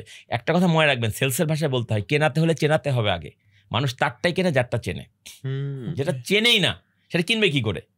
আপনি তো পণ্য তৈরি করার আগে কাস্টমার পারমিশন নিয়ে তৈরি করেন না, আপনি আপনার সুবিধা মতো তৈরি করছেন। এখন তাকে তৈরি করাতে যখন হবেই, এখন যখন তাকে দিয়ে কেনাতে হবেই, নাহলে আপনার টার্গেট পূরণ হবে না, নাহলে আপনার রেভিনিউ আসবে না, তাহলে আপনাকে তো কিছু প্যারা নিতেই হবে, ঠিক আছে না। আপনি কি সবার সাথে ডিট করে নিছেন ওই জমিতে বাড়ি তৈরির মতো যে আমি এই ডিজাইনের বাড়ি তৈরি করে দিব? আপনি তো নিজের মনের মতো করে সাবান বানাইছেন, এখন ওইটাকেই প্রমাণ করতে হবে এটাই সঠিক আপনার ত্বকের যত্ন নেওয়ার জন্য। তাহলে তো কিছু মানুষ খুশি হবে, কিছু বিরক্ত হবে, আপনাকে সেই কৌশল বের করতে হবে। আমাদের দেশে এখন সবচেয়ে বড় সমস্যা হচ্ছে কোনো কোম্পানি, সাধারণত এমএনসিগুলো বাদ দিয়ে লোকাল কোম্পানি, কেউ বিজ্ঞাপনের পিছনে খরচ করতে চায় না। কি টাইপের বিজ্ঞাপন? বিজ্ঞাপন তো অনেক টাইপের হয়, কোনোটাই করতে চায় না। এরা শুধু সেলসম্যানের ঘাড়ে বন্দুক রেখে ব্যবসা করে বেরিয়ে আসতে চাই। এটাই মানে আগামী দিন উদ্যোক্তা তৈরির পক্ষে বড় বাধা। খুব সুন্দর একটা কথা। যে কোনো কোম্পানির ভয়া, আপনি যে ডিজিটাল মার্কেটিংয়ে যাবেন না নন ডিজিটাল সেটা পরের কথা, কিন্তু আপনার একটা বাজেট থাকতে হবে। আমাদের সবার এখন খাই স্বভাব হয়ে গেছে কোম্পানিগুলোর। যে কোনো প্রোডাক্টের প্রাইসিংয়ের ক্ষেত্রে 3টে জিনিস মাথায় রাখতে হয় সাধারণত মার্কেটিং হিসাবে। 3 ভাগের 1 ভাগ হবে প্রোডাক্টের উৎপাদন খরচ, 3 ভাগের 1 ভাগ হবে বিপণন খরচ, আর 3 ভাগের 1 ভাগ হবে প্রফিট। রাফ কাট, কম বেশি হতে পারে সামান্য। 1/3 রিয়েল খরচ, 1/3 বিপণন খরচ, মার্কেটিং খরচ, 1/3 আপনার প্রফিট। এইভাবে যদি কেউ চিন্তা করে তাহলে সেখান থেকে লং রান একটা রেজাল্ট আসবে। কিন্তু আমাদের এখন বেশি খাই স্বভাব, মার্কেটিংয়ে খরচ করবোই না, 2/3 লাভ করবো। 2/3 তো পারে না, কি করে সেলসের ঘাড়ে বন্দুক চাপা দেয়। সেলসের বন্দুক কি কিছু ওই যে ফ্রাস্ট্রেটেড ছেলেগুলোকে নেয়, যে কথাটা আমি বলছিলাম শুরুতে, নিয়ে তাদেরকে আবার টার্গেট ধরায় দেয়। তোর বেতন 16,000 টাকা, কিন্তু এই মাসে 3 লাখ টাকা বেচতেই হবে, যদি না পারোস তাহলে তোর সার্টেন পার্সেন্টেজ কেটে নেব। কাটতে কাটতে এমন একটা অবস্থা হয় তার মানে মিনিমাম খরচটুকু হবে না, তখন তো সে টিকে থাকবে না। ভাই একটা কথা মনে রাখবেন, আপনি বেশি বিক্রির জন্য ইনসেন্টিভ দিতেই পারেন, উদ্যোক্তাদের বলছি, নিয়োগকর্তাদের বলছি, কিন্তু মিনিমাম টাকা তো তাকে দিতে হবে ঢাকা শহরে বসবাসের, সেটাও আপনি দেবেন না। আপনি পুরাটাকে একদম পিএলপি করে ফেলছেন, পারফরমেন্স লিঙ্ক পে। 10% বিক্রি করলে 10%, তাহলে তো ভাই ওই লোক সার্ভাইভই করতে পারবে না, মার্কেট তৈরি করতে পারবে না। আমি ব্যাপারটা বুঝতে পারছি। সেলসম্যানের অনারিয়ামে 2টা ভাগ থাকবে, একটা ফিক্সড পার্ট, একটা হচ্ছে ভেরিয়েবল পার্ট। ফিক্সড পার্ট কোনটা, যে তুমি বিক্রি 1 টাকা না করলেও তোমার 10,000 টাকার মধ্যে 6,000 টাকা তুমি পাবাই ফর এক্সাম্পল, আর বাকি 4,000 টাকা 4,000 পাবা না 3,000 পাবা না 6,000 পাবা, সেটা আবার নির্ভর করবে তোমার পারফরমেন্সের সাথে লিঙ্ক আপ করে। কিন্তু 100% লিঙ্ক আপ করলে আবার দেখা মিনিমামটুকু আসবে না। বুঝতে পারছি, একটা মার্কেট তৈরি করতে তো সময় লাগে। তাহলে যেমন আপনি বলছেন একটা ফিক্সড থাকলো আর একটা ভ্যারিয়েবল, রাইট, হ্যাঁ ফিক্সডটা হবে মিনিমাম, তার হচ্ছে ভরণ পোষণের খরচ। এই জায়গাটা যদি আমি একটা সেলস টিম গঠন করতে চাই, সেটা হচ্ছে একটা হচ্ছে ফিক্সড যেটা, আর হচ্ছে আর পারফরমেন্স বা একটা কেপিআই বেস। সো আপনি একটা যে ছোটখাটো কোম্পানি যারা দেখতেছে, হয়তো অনেক এসএমই দেখতেছে, তো তাদের ক্ষেত্রে যদি আপনি আমাকে একটা গাইডলাইন দিতেন যে কিরকম একটা মিনিমাম কস্ট হওয়া উচিত, কিরকম কেপিআই এবং কিরকম আওয়ার্স, যদি একটু গাইডলাইন দিতেন। ব্যাপারটা খুব সহজ, সেটা হচ্ছে যে বিল গেটস একটা কথা আছে, কি পণ্য নিয়ে ব্যবসা করছো সেটা গুরুত্বপূর্ণ নয়, কোন মানুষগুলোকে নিয়ে ব্যবসা করছো সেটা গুরুত্বপূর্ণ। কিন্তু আমাদের দেশে শ্রম এত, মানে অধিক জনসংখ্যার কারণে শ্রম এত সস্তা হয়ে গেছে, আমরা প্রোডাক্টের পিছনে মানে লাখ লাখ টাকা খরচ করে ফেলি। মেশিন কেনার সময় চায়না মেশিন ভালো লাগে না, ইটালিয়ান মেশিন লাগবে। আমি এগুলোকে খারাপ বলছি, এগুলো ভালো ভালো জিনিস আনতে যাচ্ছি। মানুষ নেওয়ার সময় সস্তা মানুষ খুঁজি, অথচ মানুষ হওয়া উচিত সবচেয়ে দামি। কারণ ভালো মানুষ থাকলে, দক্ষ মানুষ থাকলে যে কোনো পণ্য বেচতে পারবেন। আজকে আপনি মগ বিক্রি করছেন, কালকে আপনি বাদাম বেচতে চান, সেটাও বেচতে পারবেন যদি আপনার কাছে ভালো মানুষ থাকে। কিন্তু আমরা মানুষগুলোর পিছনে সময় দেই না, আমরা সস্তা লোক খুঁজি। সস্তা লোক খোঁজা যাবে না ভাইয়া। আপনি তো পরে শুরু করছেন, আপনি শুরু করার আগে, যে কোনো ব্যবসা শুরু করার আগে যদি ওই লাইনে অলরেডি 100-200 লোক অলরেডি ওই ধরনের ব্যবসা করে আসছে, তাহলে এরপরে আপনি শুরু করছেন, আপনার মানে সিরিয়াল আপনার 102তম, তাহলে প্লিজ আগের 100 জন যে স্যালারি মার্কেটে দিচ্ছে তার চাইতে 500 টাকা বেশি দিয়ে আপনাকে লোক রাখা শুরু করতে হবে, নাহলে লোক আপনার কাছে আসবে কেন? ওই ভালো কোম্পানি বা প্রতিষ্ঠিত কোম্পানি রেখে। আর আমরা করি কি, অন্যরা তো 5 টাকা দিয়ে পাচ্ছে, আমি দেখি 4.5 টাকা দিয়ে লোক পাই কিনা। পাবেন 4.5 টাকা লোক, ওই রকম লোকই পাবেন। ওই লোক জীবনে আপনার কোম্পানি দাঁড় করাতে পারবে না। সেলসম্যান যারা উদ্যোক্তা হয় তারা সাহস নেয়, জায়গা মতো সাহস নেয় না। তার সামর্থ্য নাই চায়না মেশিন উপর কেনার, সে ইটালিয়ান মেশিন কিনে ফেলছে, এই জায়গায় সে টাকা ইনভেস্ট করে ফেলতে রাজি আছে। মনে হয় মেশিন তো আমারই থাকবে, আর মানুষ যদি আজকে থাকে কালকে না থাকে। আর ভাই এই চিন্তা করে কি হবে নাকি? মানুষকে নিতে হবে সেরাটা, ডেভেলপ করতে হবে, প্রশিক্ষণ দিতে হবে, আরও সেরা হবে সে। কিন্তু আমরা তো এই কাজগুলো করতে চাই না, করিও না। আমরা শর্টকাট পথ খুঁজি, হবে না ভাই। ব্যবসা ভাই, আমি একটা কথা বলি, উদ্যোক্তার আর ব্যবসায়ী এক জিনিস না। সকল উদ্যোক্তা ব্যবসায়ী, সকল ব্যবসায়ী উদ্যোক্তা নয়। আই রিপিট, সকল উদ্যোক্তাই ব্যবসায়ী, সকল ব্যবসায়ী উদ্যোক্তা নয়। এখন উদ্যোক্তার সংজ্ঞা কি, এটা নিয়ে আমি চিন্তা ভাবনা করছি। আমি কারো কাছে ধার করা বক্তব্য দিচ্ছি না, আমি অনেক চিন্তা ভাবনা করে দেখছি। অনেকে বলবে উদ্যোক্তা মানেই হচ্ছে 1000 কোটি টাকার কোম্পানি বা 500 কোটি টাকার কোম্পানি। আমি বলি যে টাকার অঙ্ক দিয়ে বিচার করিয়েন না। হঠাৎ করে গ্যাম্বলিং করে অনেক টাকা বিক্রি করে ফেলা যেতে পারে। উদ্যোক্তার সংজ্ঞা আমার দৃষ্টিতে, যখন আপনার প্রতিষ্ঠানে কমপক্ষে 100 মানুষের কর্মসংস্থানের সুযোগ তৈরি হয়েছে। আই রিপিট, ন্যূনতম 100 জন আপনার প্রতিষ্ঠানের স্থায়ী কর্মচারী বা কর্মকর্তার পদবি তৈরি হয়েছে এবং এই অবস্থায় 1000 দিন অতিবাহিত করেছেন, তখন আপনাকে একজন উদ্যোক্তা হিসাবে গ্রাহ্য করা যেতে পারে। তার আগ পর্যন্ত আপনি ব্যবসায়ী। কিন্তু অনেকে আমার এই কথার সাথে দ্বিমত, হ্যাঁ আমার 5টা লোক নিয়ে যদি আমি 1000 কোটি টাকার পণ্য বছরে পারি আর করতে পারি, তা আপনার সমস্যা? আমার কোনো সমস্যা নাই, কিন্তু তুমি পরগাছা, তুমি পরগাছা। এটার পিছনে ফিলোসফি কি? ভাই ব্যাপারটা হচ্ছে কত টাকার ব্যবসা করছি সেটা তো ব্যবসা না, কত দিন ধরে ব্যবসাটা করছি, সাস্টেনেবল। আপনি আজকে টাকা দিয়ে আপনি 500 লোক নিয়ে ফেললেন, এটা তোমার বাহাদুরি। এটা তো বাহাদুরি না, এটা আপনি আজকে নিচ্ছেন, কালকে বেতন দিতে পারবেন না, পরশু দিন 300 লোক ভেঙে চলে যাবে। এটা কিসের? তুমি আস্তে আস্তে, তোমার কোম্পানি ঠিক আছে 5 জনের শুরু করছিলাম, 5 থেকে 10 হয়েছে, 10 থেকে 15 হয়েছে, আস্তে আস্তে সিঁড়ির প্রত্যেকটা ধাপে পা দিয়ে দিয়ে আপনি 5 তলায় উঠছেন। আপনার এই 5 তলায় থাকাটা দীর্ঘস্থায়ী হবে। আর আপনি ডিঙিয়ে উঠতে গেছেন, তাহলে আপনার 5 তলা থেকে আপনি পড়ে যেতে পারেন, অথবা প্যান্ট ফেটে যাবে। এখানে কন্ট্রোভার্সিয়াল কোয়েশ্চেন। হ্যাঁ বলেন প্লিজ, কন্ট্রোভার্সিয়াল কি আপনি বলতে পারেন? সেটা হলো যে এখন দেখা যাচ্ছে যেরকম অনেক স্টার্টআপস আছে, রাইট? তারা কিন্তু হাজার হাজার কোটি টাকার, কিন্তু তারা কিন্তু লস মেকিং কোম্পানি, কিন্তু তাদের কিন্তু অনেক হচ্ছে হাজার হাজার এমপ্লয়িজ আছে। তাদের ক্ষেত্রে কি বলবেন? ভাই হাজার হাজার এমপ্লয়ি থাকুক, লস কিন্তু করতেছে, লস করতেছে, সে টিকবে না তো, সে 2 দিন বাদে তো হারিয়ে যাবে। আমি তো লস করতে বলছি, আমি বলছি তুমি আস্তে আস্তে বড় হও, আস্তে আস্তে বড় হও। তোমার প্রথম 3 জন নিয়ে শুরু করো, পরে 5 জন করো, 7 জন করো, এইভাবে 100 জনে পৌঁছাও। 100 জনে পৌঁছানোর পর তোমার টার্গেট হবে এবারে তুমি সংখ্যা বাড়ুক, প্রয়োজনের সাথে 150 হবে, কিন্তু এই 100 জন পার করেছে এইভাবে 3 বছর পার করা, এটাকে আমি উদ্যোক্তা, মানে আমি যে সংজ্ঞাটা বলছি আমার মতো করে, এইটা পালন বলা সহজ, এটা করা অনেক কঠিন। আপনি আমাকে তো প্রশ্ন, তুমি কি পারবা? না, আমি পারলে তো আমি মানে ওটা হতাম, আমি ওটা পারি নাই। কিন্তু অ্যাটলিস্ট আমি যেহেতু বাংলাদেশের সেলস মার্কেটিং জগতে কর্পোরেট অঙ্গনের সাথে আমার 23 বছরের সম্পৃক্ততা, আমার ক্যারিয়ার শুরু 2002 থেকে 10 বছর আমি 4টা মাল্টিন্যাশনাল কোম্পানিতে চাকরি করেছি, এন্ট্রি লেভেল থেকে মিড লেভেল পর্যন্ত উঠেছি। আর বিগত 13 বছর আমি শুধু ট্রেনিং করাই, 2 শতাধিক কোম্পানি 60,000 মানুষকে ট্রেনিং করিয়েছি। দ্যাটস ওয়াই অনেক মানুষের অনেক ইনসাইট আমার ভিতরে এসছে। সেই সাথে আমার বয়স যখন 40 পেরিয়েছে, আমার চিন্তা ভাবনার মধ্যে ম্যাচুরিটি এসছে। সব মিলিয়ে আমি এখন আমার অভিজ্ঞতা আলোকে কিছু জায়গা আমি মানে লক করেছি। মানুষ আমার কাছে আসবে আমার অভিজ্ঞতা নিতে, আমার চেহারা দেখে না। আমি যদি তাকে সঠিক দিক নির্দেশন দিতে না পারি, এই যে আমি এই কথাটা বললাম, যদি এটাকে কেউ আজকে 100টা বা 100 জন এই ভিডিও দেখছে, তারা যদি এটা হ্যাঁ রাজীব ভাই বলেছে, তাহলে আমার এখন টার্গেট হবে প্রতিষ্ঠানে 60 জন কর্মী আছে, এটাকে 100 পর্যন্ত উন্নীত করা, তাহলে সে একটা নতুন ডাইমেনশনের সামনে আগাবে। বা সাফল্য তো কোনো শেষ নাই, এটা তো একটা জার্নি, তাই না?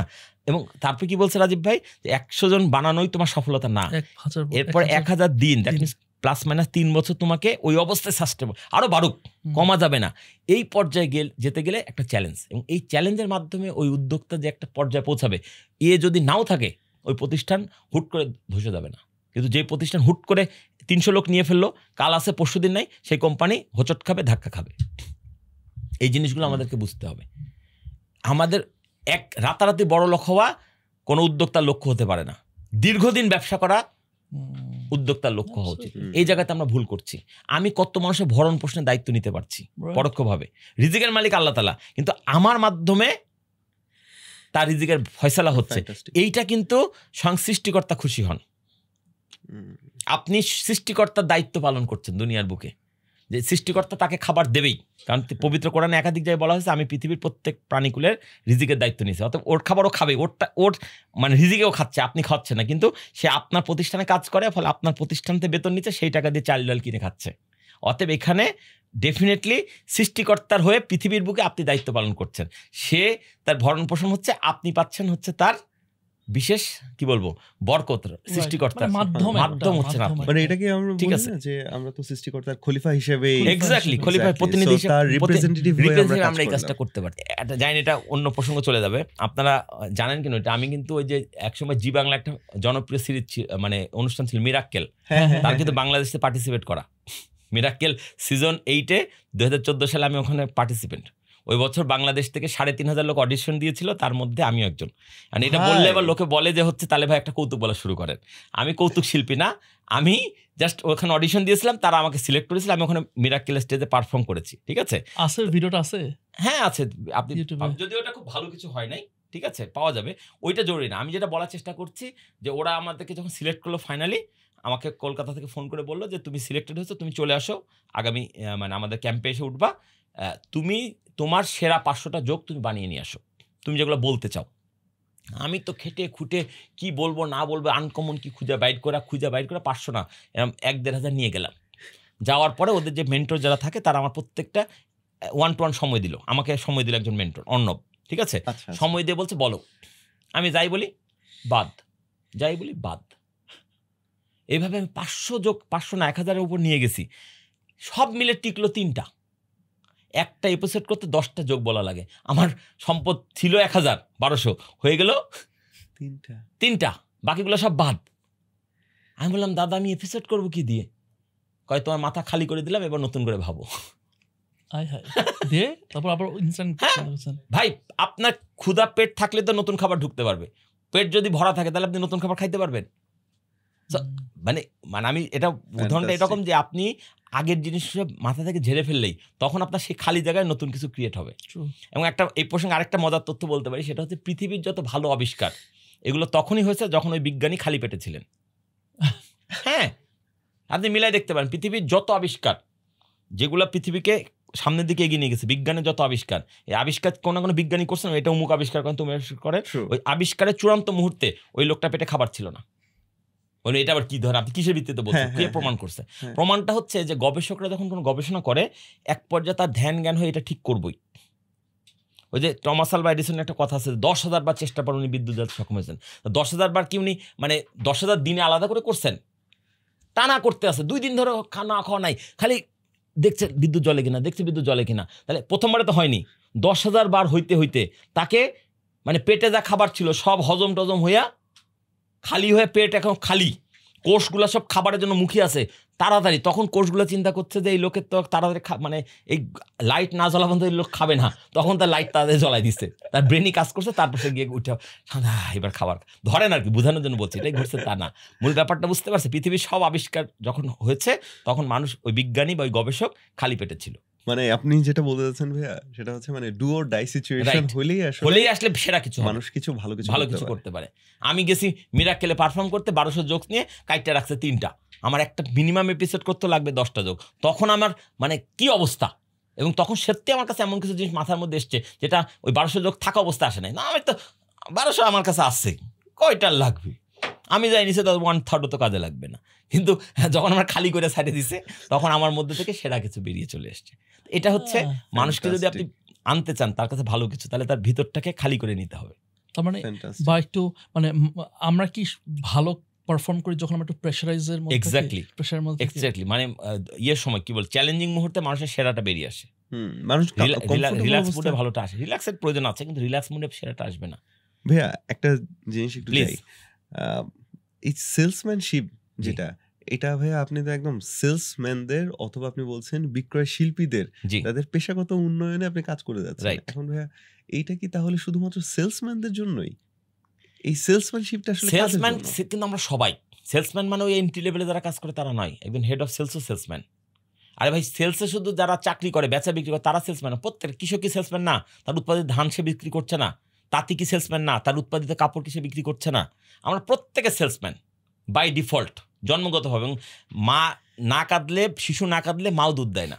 তো একইভাবে আপনাকেও আপনার পণ্য সম্পর্কে চেনাতে হবে। মানুষ তারটাই কেনে যারটা চেনে, কেনাতে হলে চেনাতে হবে আগে।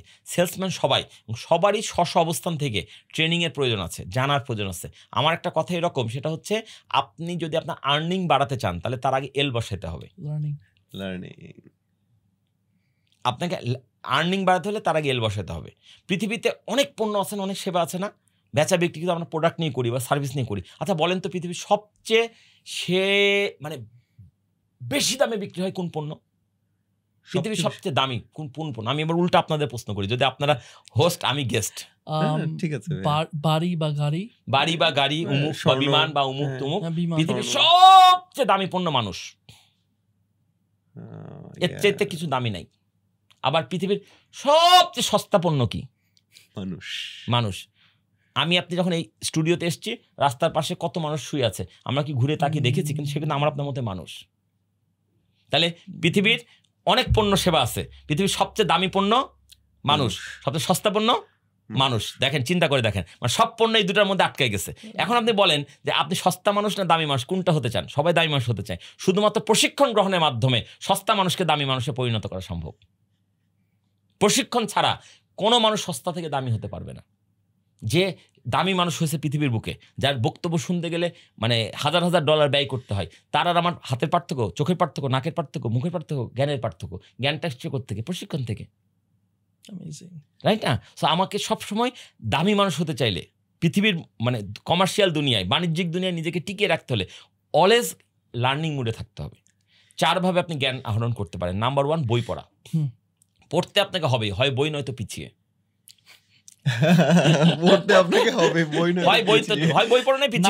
আপনি মিরাকেলে কেন গেছেন? হবে, হয় বই নয়তো পিছিয়ে। এটা আপনার প্রথম কথা। আপনার আসেন না কেন? পবিত্র কোরআনে 114টা সূরা, সূরা ফাতিহা থেকে শুরু, নাসে গিয়ে শেষ। যেভাবে এখন কোরআনটা সাজানো আছে, যেভাবে মুখস্থ করলে মানুষ কোরআন হাফেজ হয়, এইভাবে কিন্তু সিরিয়ালি কোরআন নাজিল হয়নি। কোরআন নাজিল হয়েছে আগে পরে, কোনো সূরা আগে, কোনো আয়াত পরে, ঠিক আছে? এরকম ভাবে আগে পরে হয়েছে। প্রথম হেরা গুহায় যখন রাসূলুল্লাহর কাছে জিবরাইল আলাইহিস সালাম খবর নিয়ে এলেন যে আপনাকে আল্লাহ তাআলা রাসূল মনোনীত করেছে, তখন কি ঘটেছে? তখন প্রথম যেই সূরার যে আয়াতটি দিয়ে শুরু হয়েছে সেটা হচ্ছে ইকরা। ইকরা মানে কি? পড়ো। কোরআনে 6666টা আয়াত আছে, কেউ বলে কিছু কম বেশি, আচ্ছা হোক। প্রথম আয়াত, প্রথম শব্দ হিসেবে পৃথিবীতে কোরআনে কোন শব্দটা নাজিল হয়েছে? যদি প্রথম শব্দ নাজিল হওয়ার পর আল্লাহ তার সিদ্ধান্ত পরিবর্তন করতেন যে না, আমি মানুষকে হেদায়েত করবো না, যা হয় হোক, পরে বুঝে নেব বিচারের দিনে, ধরেন এটা হয়নি, যদি হতো কোরআনের শুধু একটা শব্দ আসার পরে আল্লাহ তাআলা জিবরাইল আলাইহিস সালামকে স্টপ করে দিতেন, স্টপ জিবরাইল, আমি আর কিছু দুনিয়াতে পাঠাতে চাই না। তাহলে পৃথিবীতে মহান সৃষ্টিকর্তার কাছ থেকে মহামানব হযরত মুহাম্মদ সাল্লাল্লাহু আলাইহি সাল্লামের মাধ্যমে মানুষের কাছে যে একটি শব্দ আসতো সেটি কি? পড়ো। আমরা কতজন পড়ি? পৃথিবীতে যারা সফল মানুষ, সেরা মানুষ, তাদের কমন বৈশিষ্ট্য পড়ে, তাদের একটা কমন বৈশিষ্ট্য পড়ে, পড়াশোনা করে। বিল গেটস বিশ্বের সেরা ধনীদের অন্যতম ছিলেন, যে কোনো মুহূর্তে আবার হয়ে যেতে পারেন। বিল গেটসকে একবার জিজ্ঞেস করা হলো যে আচ্ছা আপনি নিজে কোনো ইউনিভার্সিটি থেকে গ্র্যাজুয়েশন কমপ্লিট করতে পারেন নাই, আপনি সফল ড্রপ আউট বলা হয় আপনাকে, কিন্তু আপনার প্রতিষ্ঠানে সারা বিশ্বের সেরা গ্র্যাজুয়েটরা আবেদন করে, যার কিছু অংশকে আপনি চাকরি দেন, অধিকাংশকে আপনি নিতে পারেন না, যেহেতু আপনার লিমিটেশনের কারণে, রাইট? তাহলে মেধাবীদের মেধাবীকে আপনি নিচ্ছেন, তাদের যে ডিগ্রি আছে আপনার নিজেরই সেই ডিগ্রি নাই, আপনি তাদেরকে চালান কেমনে? প্রশ্ন তো ভ্যালিড। উনি উত্তর দিলেন যে আমার প্রাতিষ্ঠানিক ডিগ্রি নাই ঠিক আছে, কিন্তু আমি রেগুলার একটা অভ্যাস আছে, আমার বই পড়ি, সপ্তাহে একটা, বছরে 50টা। এই বই পড়তে গিয়ে আমি নতুন যে জিনিসগুলো শিখি ওগুলো আমার প্রতিষ্ঠানে প্রয়োগ করি, ওটা দিয়ে আমি মেধাবীদেরকে চালাই। বিশ্বের আরেক সেরা ধনী ওয়ারেন বাফেট, তিনিও বলছেন আমি প্রতিদিন একটু কিছু সময় বই পড়ি। অনেকে বলবে আমরাও তো বই পড়ি, আমরাও তো পড়ি ফেসবুক আর এই বুক সেই বুক না, আমি পাঠ্যাভ্যাস বলছে প্রিন্টেড মেটেরিয়ালস। আমরা মহান সৃষ্টিকর্তাকে দেখি নাই, বিশ্বাস করি আল্লাহ আছে, যারা বিশ্বাসী মুসলিম, কিন্তু আল্লাহ আছে প্রমাণ কি? বড় প্রমাণ হচ্ছে কোরআন, সেটা কোন ফরম্যাটে আছে? ওই ফরম্যাটে। তাহলে আপনি যদি একটা বই লেখেন, তাহলে আপনি হচ্ছে সৃষ্টিকর্তা যেভাবে মানুষের পর্যন্ত পৌঁছেছে আপনিও সেই পথটা অবলম্বন করলেন, সৃষ্টিকর্তা খুশি হবে না বেজার হবে? বলেন। হ্যাঁ, ডিজিটাল ফরম্যাটে আমি বিরোধিতা করছি, ডিজিটাল ফরম্যাট সবই হয়ে যাচ্ছে, কিন্তু প্রিন্টেড ফরম্যাটেরও প্রয়োজন আছে বই কি, কারণ ডিজিটাল ফরম্যাট 2 ডাইমেনশন, আর প্রিন্টেড ম্যাটেরিয়াল 3 ডাইমেনশন। সো আপনার যেটা বেশি ডাইমেনশন সেটা মেমোরি বেশি মেমোরাইজ করে রাখতে পারে। আপনি একই লেখা ফেসবুকে পড়লে যতটুকু মনে রাখতে পারবেন, সেই একই লেখা আপনি বই থেকে পড়েন আপনাকে বেশি মনে থাকবে, স্মরণে থাকবে বেশি। যারা অনেক বেশি রেফারেন্স দিয়ে কথা বলতে পারে তারা এই জ্ঞানটা বা এই যোগ্যতাটা ফেসবুক থেকে অর্জন করে নাই, তারা বই পড়ে অর্জন করেছে। এই জন্য বলি ভাই, পড়ার অভ্যাস রাখতে হবে। নাম্বার 2, সুযোগ পেলে প্রশিক্ষণ গ্রহণ করতে হবে। ওকে, কারণ একটা বই আপনার জীবন পাল্টে দিতে পারে, আর একটা প্রশিক্ষণ মিনিমাম 10টা বই পড়ার সমান। যে কোনো প্রশিক্ষক যখন প্রশিক্ষণ দিতে দাঁড়ায় তখন কিন্তু তিনি কমপক্ষে 10টা 20টা বই পড়ে সেখান থেকে নির্যাসটুকু নিয়ে তিনি দাঁড়ায়। তা আপনার বই পড়তে ভালো লাগে না, প্রশিক্ষণ গ্রহণ করেন, আপনার হয়ে প্রশিক্ষক ওই কাজটা করে দিবে। তাই বলে আমি বই পড়তে মানা করছি না, কিন্তু আপনাকে করতে হবে, প্রশিক্ষণ গ্রহণ করতে হবে। আমি আরেকটা সহজ উদাহরণ দিয়ে বোঝাই। ঢাকা শহরে একটা প্রাইভেট কারের ড্রাইভারের বেতন 20 থেকে 22,000 টাকা এই মুহূর্তে চলমান, কারো কম বেশি থাকতে পারে, কারো 25,000 টাকা থাকতে পারে। কিন্তু ঢাকা শহরে জাতিসংঘ মিশনের কিছু গাড়ি আছে, যখন ফরেনাররা বাংলাদেশে ভিজিট আসে ওই গাড়িগুলো তারা ব্যবহার করে। ওই গাড়িগুলো বাংলাদেশেই চলে, কিন্তু জাতিসংঘের গাড়ি, হলুদ রঙের নেমপ্লেট লাগানো, অনেক জায়গায় দেখবেন রাস্তাঘাটে। ফরেনার জাতি, এই ফরেনার স্থায়ী না, কোনো প্রজেক্টে এসছে, কোনো ভিজিটে এসছে, তারা ওই গাড়ি ব্যবহার করবে, আবার চলে যাওয়ার সময় গাড়ি রেখে যাবে। এই গাড়ির ড্রাইভারও বাঙালি, কিন্তু তার বেতন শুরু হয় 40,000 টাকা থেকে। কেন? কারণ সেই বাঙালি ড্রাইভার ড্রাইভিংয়ের পাশাপাশি ইংরেজি ভাষায় কমিউনিকেট করতে পারে। আচ্ছা, ইংরেজি জানলে কি আপনার ড্রাইভিংয়ের গিয়ার একটা কম লাগে, তেল খরচ কমে যায়? না, ড্রাইভিং একটা স্কিল, ইংরেজি ভাষা জানা ভিন্ন একটা স্কিল। দুইটার সাথে ডিরেক্ট কোনো সম্পর্ক নাই, কিন্তু দুইটা যখন কম্বিনেশন হচ্ছে 20,000 টাকার বেতন হয়ে যাচ্ছে 40,000 টাকা। Fantastic, goat the message? আপনি যদি বাংলাদেশের যত দূতাবাস আছে সারা ওয়ার্ল্ডে, প্রত্যেকটা দূতাবাসে গাড়ি আছে, সেই গাড়ি কিন্তু ওখানকার ড্রাইভার চালায় না, বাংলাদেশ থেকে ড্রাইভার নিয়ে যাওয়া হয়। ওই ড্রাইভারের চাকরি কোন ড্রাইভার করে? ড্রাইভিং জানা লোকিত করে। পার্থক্য কি? ইংরেজি বলতে পারে, ইংরেজি কমিউনিকেশন করতে পারে। তাহলে আপনি ড্রাইভিং জানলে আপনার যা অনারিয়াম, আপনি এর সাথে সেকেন্ড স্কিল আপনাকে জাস্ট স্যালারিটাকে বা ইনকামটাকে ডাবল করে দিতে পারে। এটা থেকে আমি বলতে চাচ্ছি, প্রশিক্ষণ গ্রহণের মাধ্যমে আপনি আপনার একটা লার্নিং, একটা স্কিলের পাশাপাশি আরেকটা স্কিলকে ডেভেলপ করতে পারেন। তাহলে আমরা কেন প্রশিক্ষণ গ্রহণ করব না? কেন প্রশিক্ষণ গ্রহণ করব না? আব্রাহাম লিঙ্কনকে একবার প্রশ্ন করা হলো যে তোমাকে যদি একটা কুঠার দিয়ে 6 ঘন্টা একটা গাছ কাটতে বলা হয় তুমি কি করবা? তিনি বললেন আমি প্রথম 5 ঘন্টা কুঠারটাকে এমন পরিমাণ ধারালো করব যেন লাস্ট 1 ঘন্টায় কাজটা হয়ে যায়। মানে প্রিপারেশন পার্ট হবে দীর্ঘ আর এক্সিকিউশন পার্ট হবে শর্ট। বাট এক্সিকিউশন শর্ট পার্টে যে আপনি সফল হবেন এর জন্য প্রিপারেশন পার্টে আপনাকে লার্নিং মেথডে থাকতে হবে। আমরা শিখি না বলে বলতে পারি না। বাংলাদেশ না, পৃথিবী জুড়ে যত মানুষ বোবা, কথা বলতে পারে না, আছে না, বা প্রতিবন্ধী মানুষ, এই মানুষগুলোর স্বরযন্ত্র এবং মানে নাক কান গলা এগুলো পরীক্ষা করে দেখা গেছে অধিকাংশ মানুষের গলা স্বাভাবিক মানুষের মতোই, কিন্তু তারা কথা বলতে পারে না। কেন জানেন? সমস্যা তাদের গলায় না, সমস্যা তাদের কানে, মানে কান বধির। জন্ম থেকে সে কোনো শব্দ শোনে নাই, কোন শব্দের কি মানে, কোন শব্দের কি উচ্চারণ, কোন জানে না। এই জন্য তার স্বরযন্ত্র স্বাভাবিক থাকার পরেও সে কোনো কথা বলতে পারছে না। ইয়েস, আমি জেনে বলছি কথাটা, গট দ্য মেসেজ, বুঝতে পারছি। আমরা মনে করি বোবা মানে সে বাক যন্ত্রের প্রবলেম। না, বাক যন্ত্র ঠিক আছে, তার লার্নিং যন্ত্র ঠিক নাই, কান ঠিক নাই বলে মুখ বন্ধ হয়ে আছে। সে সব বলতে পারে আপনার মতো। মানে তাকে যদি কোনো মানে অলৌকিক উপায়ে তার মাথার মধ্যে শব্দগুলো ঢুকিয়ে দেওয়া যায়, সেও আপনার মতো ফটফট করে বলবে, শুনবে না, কিন্তু শোনে না বলে বলে না, তার মানে সেখানে বলে করতে পারি না। তাহলে কেন আমি প্রশিক্ষণ গ্রহণ করব না? আরেকটা উদাহরণ দিয়ে আমি বলি, রাসূলুল্লাহ যখন ইসলাম প্রচার করছেন, তো তার কাছে তিনি তো বলছেন এইগুলো আল্লাহর নামে সব কিছু করতে হবে, বিসমিল্লাহ বলতে হবে, আল্লাহর নামে জবাই করা পশু হালাল। দেখ, বেদুইনরা যারা হচ্ছে মরুভূমিতে থাকে, তারা এসে বলল, ইয়া রাসূলুল্লাহ, আমরাও ইসলাম গ্রহণ করতে চাই, কিন্তু আমাদের তো কিছু লিমিটেশন আছে, আমরা তো থাকি মরুভূমির মধ্যে, আমাদের খাবার হচ্ছে খরগোশ, মানে মরুভূমিতে চড়ে বেড়ানো খরগোশ, এবং এই খরগোশটা আমরা নিজেরা ধরি না, আমাদের প্রশিক্ষিত কুকুর আছে, ওই কুকুরকে আমরা ছেড়ে দেই, কুকুর গিয়ে ওই খরগোশ ধরে আনে, তার একটা অংশ তাকে খাওয়ায় আর বাকিটা আমরা খাবার হিসেবে খাই। তা আপনি যে বলছেন বিসমিল্লাহ বলে জবাই করতে হবে, কারণ আমরা তো, কুকুর একটা নিকৃষ্ট প্রাণী, সে কুকুর দিয়ে ধরা, এবং কুকুরটা যখন ওই খরগোশের চাইপে ধরে কুকুর মরে যায়, তাহলে জবাই করবো কখন? তাহলে তো আমাদের কোনো খাবারই হালাল হচ্ছে না, তাহলে আমরা কি মুসলমান হতে পারবো না? রাসূলুল্লাহ বললো, না, তোমরা মুসলমান হতে পারবা। কি করতে হবে? বলছে, যখন তুমি কুকুরটাকে ছেড়ে দিবা ওই খরগোশ ধরার জন্য, তুমি তখন তাকে বলবা যে বিসমিল্লাহ আল্লাহু আকবার বলে তাকে ছেড়ে দিবা। ওই কুকুরটা গিয়ে যে ধরে আনবে, যেহেতু বিসমিল্লাহ বলে কুকুরটাকে ছাড়লা, সেই কুকুরটাকে খাবার দিল, ও যদি মরেও যায় তাহলেও সে তোমার খাদ্য হিসাবে হালাল বলিয়া গণ্য হইবে। কি সুন্দর সমাধান! গল্প এখানে শেষ নয়। রাসূলুল্লাহ তারপর আরেকটু কথা বললেন, বলছে, কিন্তু যদি কুকুরটি ওই আনার আগেই খরগোশের কিছু অংশ খেয়ে ফেলে, মৃত খরগোশের, তাহলে বুঝতে হবে তুমি ছেড়েছো তোমার খাবারের জন্য, কিন্তু কুকুর বুঝতে পারে নাই, কুকুর মনে করছে তার খাবার, এই জন্য সে খায় ফেলাইছে, ওইটা কিন্তু তোমার জন্য হালাল হবে না। তাহলে তোমাকে যদি কুকুর কর্তৃক ধরে আনা খরগোশ, মৃত খরগোশকে হালাল করতে হয়, তাহলে কুকুরকে সেইভাবে ট্রেনিং করাইতে হবে, যে ট্রেনিংয়ের কারণে সে খাবে না, তখন তোমার সেই খাবারটা হালাল হবে। তার মানে প্রশিক্ষণপ্রাপ্ত কুকুরও আপনার হালাল এনশিওর করে দিচ্ছে। প্রশিক্ষণের গুরুত্বটা কি বোঝেন?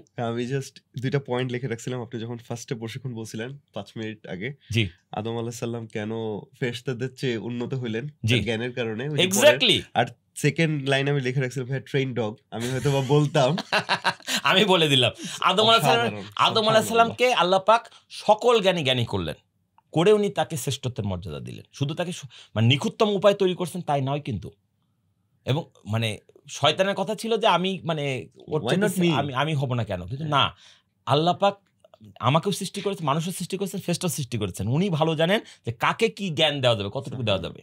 উনি জানেন যে আমি মানুষকে সর্বোত্তম জ্ঞানে মানে জ্ঞানান্বিত করে পৃথিবীতে পাঠাচ্ছি। আদম আলাইহিস সালামকে সকল জ্ঞান, আমরা এখন যেগুলো জ্ঞান চর্চা করি, আপনি একটা বিষয়ে এক্সপার্ট, আমি একটা বিষয়ে এক্সপার্ট, উনি একটা বিষয়ে এক্সপার্ট হতেই পারে, আমরা কোনো একটা খণ্ডিত অংশ নিয়ে চর্চা করি, কিন্তু জেনে রাখবেন আমাদের আদি পিতা আদম আলাইহিস সালামকে এই প্রত্যেকটা ব্যাপার সম্পর্কে ধারণা দেওয়া হয়েছে। হয়তো উনার লাইফ 1000 বছর জীবনে সবকিছু উনি প্রয়োগ করে যাননি। এখন আমরা যে ডিজিটাল ভার্সন নিয়ে চলতেছি, সবকিছু ডিজিটালাইজ করে, এরও আদি ভার্সন সম্পর্কে আদম আলাইহিস সালামের কে নলেজ দেওয়া হচ্ছিল, কারণ উনার ভিতরে এটা না ইনপুট করলে, সফটওয়্যার ওখানে না ঢুকাইলে, এত বছর পরে আমরা এটাকে এত কেরামতি করে এত বড় জায়গায় আনতে পারতাম না।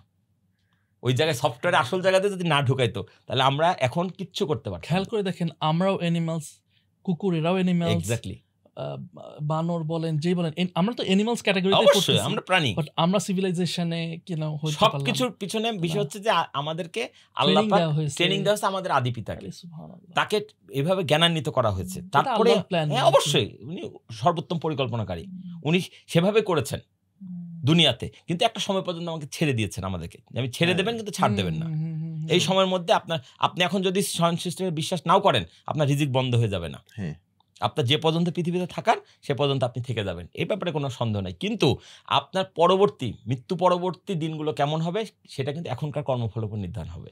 তো আমাদের প্রত্যেকের ভালো মানুষ হওয়া উচিত। আমার সেই আবার শুরুর কথায় চলে যাই, ভালো সেলসম্যান হওয়ার পূর্ব শর্ত ভালো মানুষ হওয়া। আপনার দক্ষতা কম থাকতে পারে, যোগ্যতা কম থাকতে পারে, সেটা কোনো সমস্যা নয়। সমস্যা হচ্ছে আপনার ইচ্ছা শক্তির ঘাটতি থাকলে। মানুষের দুটো জিনিস দরকার, একটা হচ্ছে কমিটমেন্ট, একটা হচ্ছে স্কিল। কমিটমেন্টের ঘাটতি থাকলে সমস্যা, স্কিলের ঘাটতি থাকলে এটা ট্রেনিংয়ের মাধ্যমে, পড়াশোনার মাধ্যমে এগিয়ে নেওয়া সম্ভব। আমি 4টা বিষয়ে আলোকপাত করেছিলাম, 2টা বলেছি অলরেডি, একটা বই পড়া, একটা হচ্ছে প্রশিক্ষণ গ্রহণ। 3 নম্বর হচ্ছে দেশ ভ্রমণ, ঘোরাঘুরি। যত ঘুরবেন তত আপনি শিখবেন।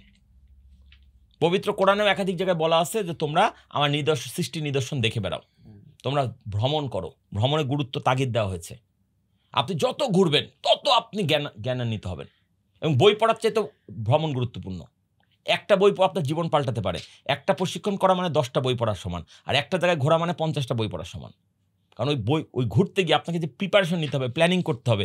আমি সুন্দরবনে যাব, কবে যাব, কিসে চড়ে যাব, কোথায় থাকবো, কি খাবো, কার কার সাথে যাব, এই যে প্ল্যানিং, এইটা আপনাকে মানে প্ল্যানিং করা শেখাবে, টিম ম্যানেজমেন্ট শেখাবে, টাইম ম্যানেজমেন্ট শেখাবে। আর যদি দেশের বাইরে ঘুরতে পারেন, সে যেখানে হোক না কেন, ইউরোপ আমেরিকা যেতে হবে তাই বলছি না, আপনি ইন্ডিয়াতেও যেতে পারেন, বা আপনি নেপালে যান, ভুটান যান। এই যে দেশের বাইরে গেলেন, এর সাথে অনেকগুলো পূর্ব শর্তযুক্ত। নাম্বার 1, আপনাকে পাসপোর্ট বানাতে হবে।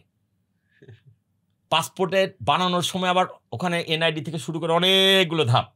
আমি কয়েকদিন আগে বলছিলাম যে বাংলাদেশে কারো যদি এনআইডি, জন্ম নিবন্ধন সার্টিফিকেট, প্রাতিষ্ঠানিক সার্টিফিকেট, পাসপোর্ট, এগুলোতে নিজের নাম, বাপের নাম, মায়ের নাম হুবহু মিল থাকে, সে বাংলাদেশের সবচেয়ে সুখী লোক।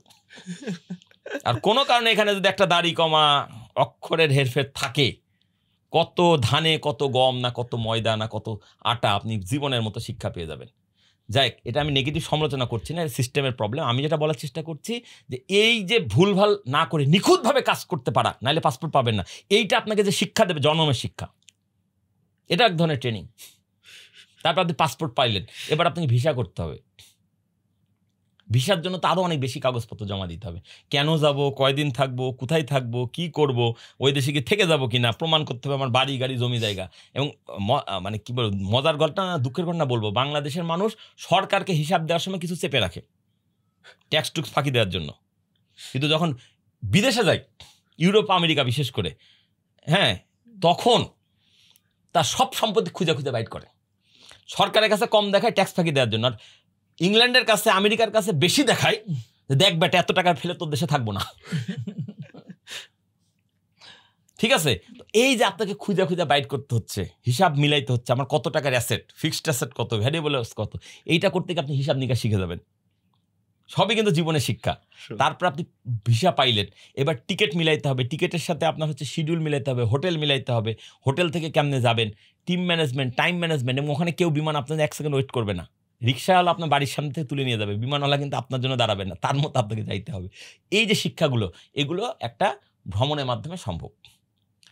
এই হলো 3টা মেন শেখার পথ। চতুর্থ যে বিষয়টা আমাদেরকে প্রতিনিয়ত শেখাতে পারে, সেটা হচ্ছে সঠিক বন্ধু নির্বাচন।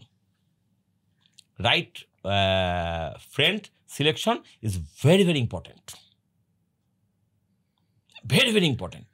একটা কথা আছে এরকম, তুমি 10 জন কোটিপতির সাথে মিশতে পারলে তুমি হবে 11তম কোটিপতি, আর তুমি 10 জন মাতালের সাথে থাকলে তুমি হবে 11 নম্বর। বাকিটা বুঝে নেন। ঠিক আছে ভাই? সো আমাদেরকে কার সাথে মিশবো, আমি বলছি না কারোর সাথে মিশো না, কিন্তু কার সাথে কোয়ালিটি টাইম দেবো, দ্যাটস ভেরি ভেরি ইম্পর্টেন্ট। না ভাই, আপনি যেটা বলতেছেন এটা তো ইসলামী হাদিসেও আছে, এটা তো ট্রু। Absolutely right. আপনার চারপাশে সারাউন্ডিংসে বলে দেবে আপনি ভবিষ্যতে কোথায় যাবেন। আমি আবার পুরো আলোচনাটাকে একটু সামারাইজ করি। একটা বই পড়াই যথেষ্ট টার্নিং পয়েন্ট হতে পারে আপনার জীবনে, কোনো কোনো ক্ষেত্রে, রাইট? Okay fine. একটা বই আপনার জীবন পাল্টাতে পারে, আর একটা প্রশিক্ষণ গ্রহণ মানে 10টা বই পড়ার সমান। একটা দেশ ভ্রমণ মানে, দেশের ভিতরে ঘোরা মানে 50টা বই পড়ার সমান। দেশের বাইরে যাওয়া মানে 100টা বই পড়ার সমান। আর একজন ভালো বন্ধু 1000 বই পড়ার মতো সাপোর্ট দিতে পারে।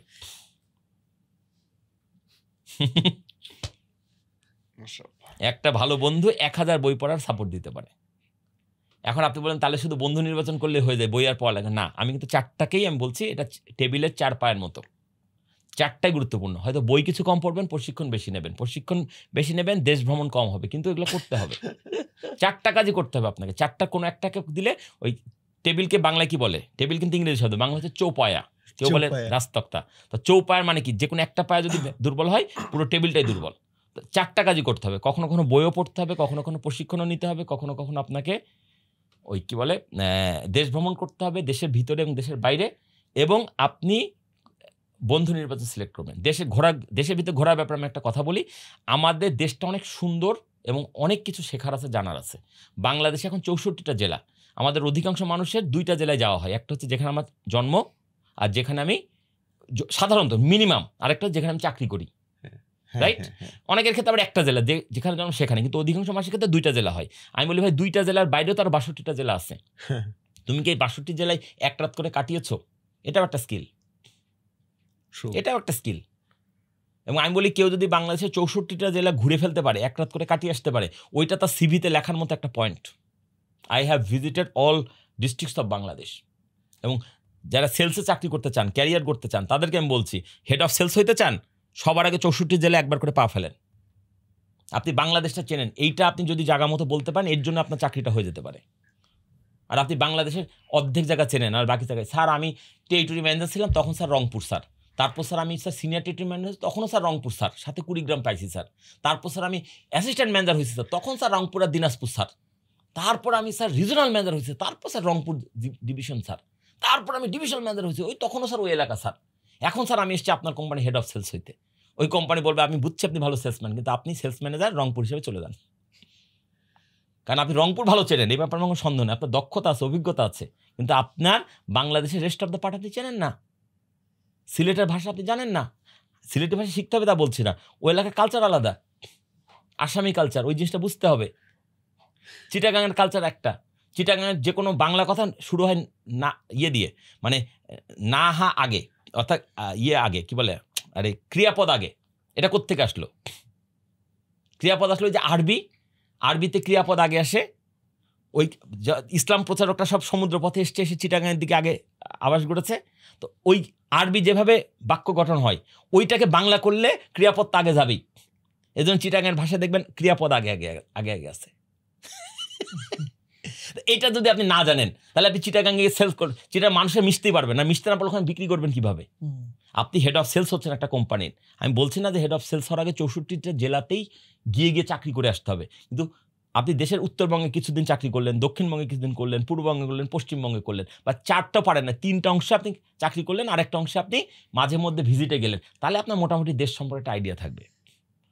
কোন জায়গায় ফেরি পার হয় আর কোন জায়গায় টোল লাগে, এটা তো জানার বিষয় আছে সেলসের লোকের, কারণ লজিস্টিক প্ল্যানিং করতে হয় না, কত কম খরচে মালটা প্রোডাক্ট করতে হবে। এক সময় বরিশাল অঞ্চলে প্রচুর ফেরি ছিল বা টোল ছিল, তাহলে এখন ওই এলাকায় ডিস্ট্রিবিউশন করতে হলে প্রাইসিং কিভাবে করব, কারণ ওখানে উত্তরবঙ্গে রাস্তাঘাট আছে, ওখানে রাস্তাঘাট নাই, তাহলে ওখানে কি টোলের জন্য কয় টাকা এক্সট্রা ওদেরকে সাপোর্ট দেয়, এটা জানতে না পারলে আপনি হেড অফ সেলস হবেন কি করে? আবার উত্তরবঙ্গে মানুষের এরকম খাল বিল নাই, কিন্তু সেখানে আবার মানুষের বাইং ক্যাপাসিটি কম, তাহলে ওদের জন্য কিভাবে লো প্রাইসের প্রোডাক্ট করতে হবে, এটা জানতে হলে তো আপনি উত্তরবঙ্গে যাইতে হবে, উত্তরবঙ্গে চাকরি করতে হবে, দক্ষিণবঙ্গে চাকরি করতে হবে, তখন আপনার দেশের বিভিন্ন প্রান্ত সময় জানতে হবে যে সেলসের লোকের বাইরের পোশাকটা হতে হবে খুব পরিষ্কার পরিচ্ছন্ন পরিপাটি, কারণ আগে দর্শনধারী পরে গুণ বিচারী। আপনার পোশাক দেখে কাস্টমার অনেক সময় বাইং ডিসিশন নিয়ে নিতে পারে। আপনি কোটি টাকার পণ্য বিক্রি করতে গেছেন, আপনার পরনে সেরা স্যান্ডেল, মলিন পোশাক হবে না, কাস্টমার তখন পণ্য না দেখে আপনার দিকে তাকাবে আর ভাববে এই লোকের নিজেরই তো পোশাক ঠিক নেই, আবার আমাকে কোটি টাকার গাড়ি কি বেচবে। তো এই জন্য এটা একটা ম্যাটার করে। হ্যাঁ, এবং ডেল কার্নেগির বই তো লেখা আছে যে তুমি বড় বেশি দামি পণ্য বেচতে চাও, তার নিজেকে বড় লোকই ভাব দেখাও, রাইট? এখন প্রশ্ন হচ্ছে আমরা অনেকে তো মিডিল ক্লাস পরিবারের ছেলে বা দরিদ্র পরিবারের ছেলে, তাহলে আমি কি করে ভালো পোশাক পরবো? আমি বলি প্রত্যেক সেলসম্যান অন্তত 2টা পোশাক ভালো থাকা উচিত, যেটা সে অল্টারনেটিভ করে পড়তে পারবে। যার যদি কারো যদি এইটুকু সামর্থ্য না থাকে, তাহলে তার সপ্তাহে 2 দিন রোজা রাখা উচিত, সোমবার বৃহস্পতিবার, ওই খাদ্য বাবদ ক্রয় বাবদ যে টাকাটা বেঁচে যাবে ওইটা পোশাকে ঢুকিয়ে পোশাকটাকে দামি বানায় ফেলবে। আমি সবকিছুকে একটু ধর্মের সাথে মিলাই দেওয়ার চেষ্টা করি, ঠিক আছে? আপনি খুব সুন্দর একটা কথা বলছেন, এবং আমি একটা জায়গায় আমার লাইফে নলেজের দিক থেকে একটু পিছাই আছি। কোন জায়গাটা আমি একটু বলি, যেখানে বা সাজ্জা দাগায় আছে, এবং আমি কিন্তু বারবার আটকায় যাই এই জায়গাটাতে, কারণ ওই যে কারণ আমি দেশে ছিলাম না, এ লেভেলের পরে চলে গেছি, সো আমার এক্সপিরিয়েন্স করে যে আপনি যেগুলো বললেন না, এটা কিন্তু ওর বেশি আমার থেকে, নো ডাউট, এবং আমাকে স্বীকার করতে হবে যে ওর বেশি, ও অনেক এক্সপ্লোর করছে বিভিন্ন জেলা টেলা। এবং আমি দেখছি যখন আমি কথা বলি বা বিভিন্ন ধরেন একটা সিচুয়েশন ফেস করতেছি, ধরেন আমি একটা অ্যান্সার দিচ্ছি কিন্তু ওর আবার আরেকটা অ্যান্সারটা একটু ডিফারেন্ট হচ্ছে, তখন আমি ওকে মাঝে মাঝে কি ব্যাপার তুই, মানে ওকে আমার কাছে ওকে খুব জ্ঞানী লাগে, হয়তো বা ও অন্যের কাছে নাও জ্ঞানী হইতে পারে। কেন? কারণ ওই যে আপনি যেটা বললেন যে এখন আমি মিলাইতে পারতেছি যে হ্যাঁ আমার তো ওই ঘোরার অভ্যাসটা নাই, বা আমার তো ওই জেলার মানুষ, ও কেমনে কথা বলে, ময়মনসিংহের মানুষ, আমি ময়মনসিংহে কখনো যাইনি বা অমুক জায়গায় কখনো যাইনি। নাও ইট অল মেক সেন্স যে ও কিন্তু মানুষের সাথে ডিল করতে খুব ইজিলি ডিল করা, বা ইকিউ যেটা বলি ইমোশনাল কোয়েশ্চেন্ট বা ইমোশনাল ইন্টেলিজেন্স ওর কিন্তু অনেক হায়ার। নাও এটা মেক সেন্স। ভাই ব্যাপারটা হচ্ছে যে সবার সব যোগ্যতা থাকবে না, আপনার কিছু আছে ওনার কিছু আছে, কিন্তু আপনার দুজন মিলে একটা সেরা জুড়ি, ঠিক আছে? এটা কেন হয়? এই যে হাতের 5টা আঙ্গুল কি সমান, কিন্তু আপনার এই 5টা আঙ্গুল যখন একসাথে হবে, মুষ্টিবদ্ধ হবে, তখন শক্তি। আচ্ছা এই যে মুষ্টিবদ্ধ হলো, আপনি শুধুমাত্র এই আঙ্গুলটা বুড়ো আঙ্গুল বাদ দিয়ে মুষ্টি করেন তো রাইট, বা আপনি একটা আঙ্গুল খোলা রাখেন, দেখবেন দুর্বল হয়ে গেছে। জিনিসটাকে অন্যভাবে বোঝানো যায়। দেখেন আমাদের যদি আমরা 5টা আঙ্গুলে মাঝের আঙ্গুলটাকে বিনয় করি, সবচেয়ে লম্বা আঙ্গুলটাকে সবচেয়ে বিনয় করলাম, নতজানু করলাম, বাকিগুলোকে আমরা লাগালাম, দেখেন এইটা একসময় খুলে যায়, এইটা একসময় খুলে যায়, এটা খুলে যায়, কিন্তু এই অবস্থায় কখনো ওই আঙ্গুলটা খুলতে পারবেন না। করে দেখেন কি করব, মাঝের আঙ্গুলটাকে এভাবে বন্ধ করেন আর বাকিগুলো আঙ্গুল আঙ্গুল মিলান। মাঝের আঙ্গুলটাকে বন্ধ করব, হ্যাঁ, আর বাকি আঙ্গুলগুলোর সাথে আঙ্গুল মিলান, আঙ্গুল মিলান। হ্যাঁ, এবার দেখেন এই আঙ্গুল খুলতে পারবেন, এই আঙ্গুল খুলতে পারলাম, হ্যাঁ এই আঙ্গুল খুলতে পারবেন, হ্যাঁ খুলতে পারছি, এই আঙ্গুল খুলতে পারবেন।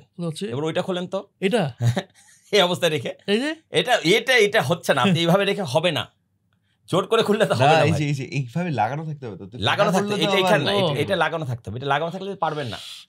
এটা হচ্ছে আপনার বন্ধুত্বের প্রমাণ, ঠিক আছে?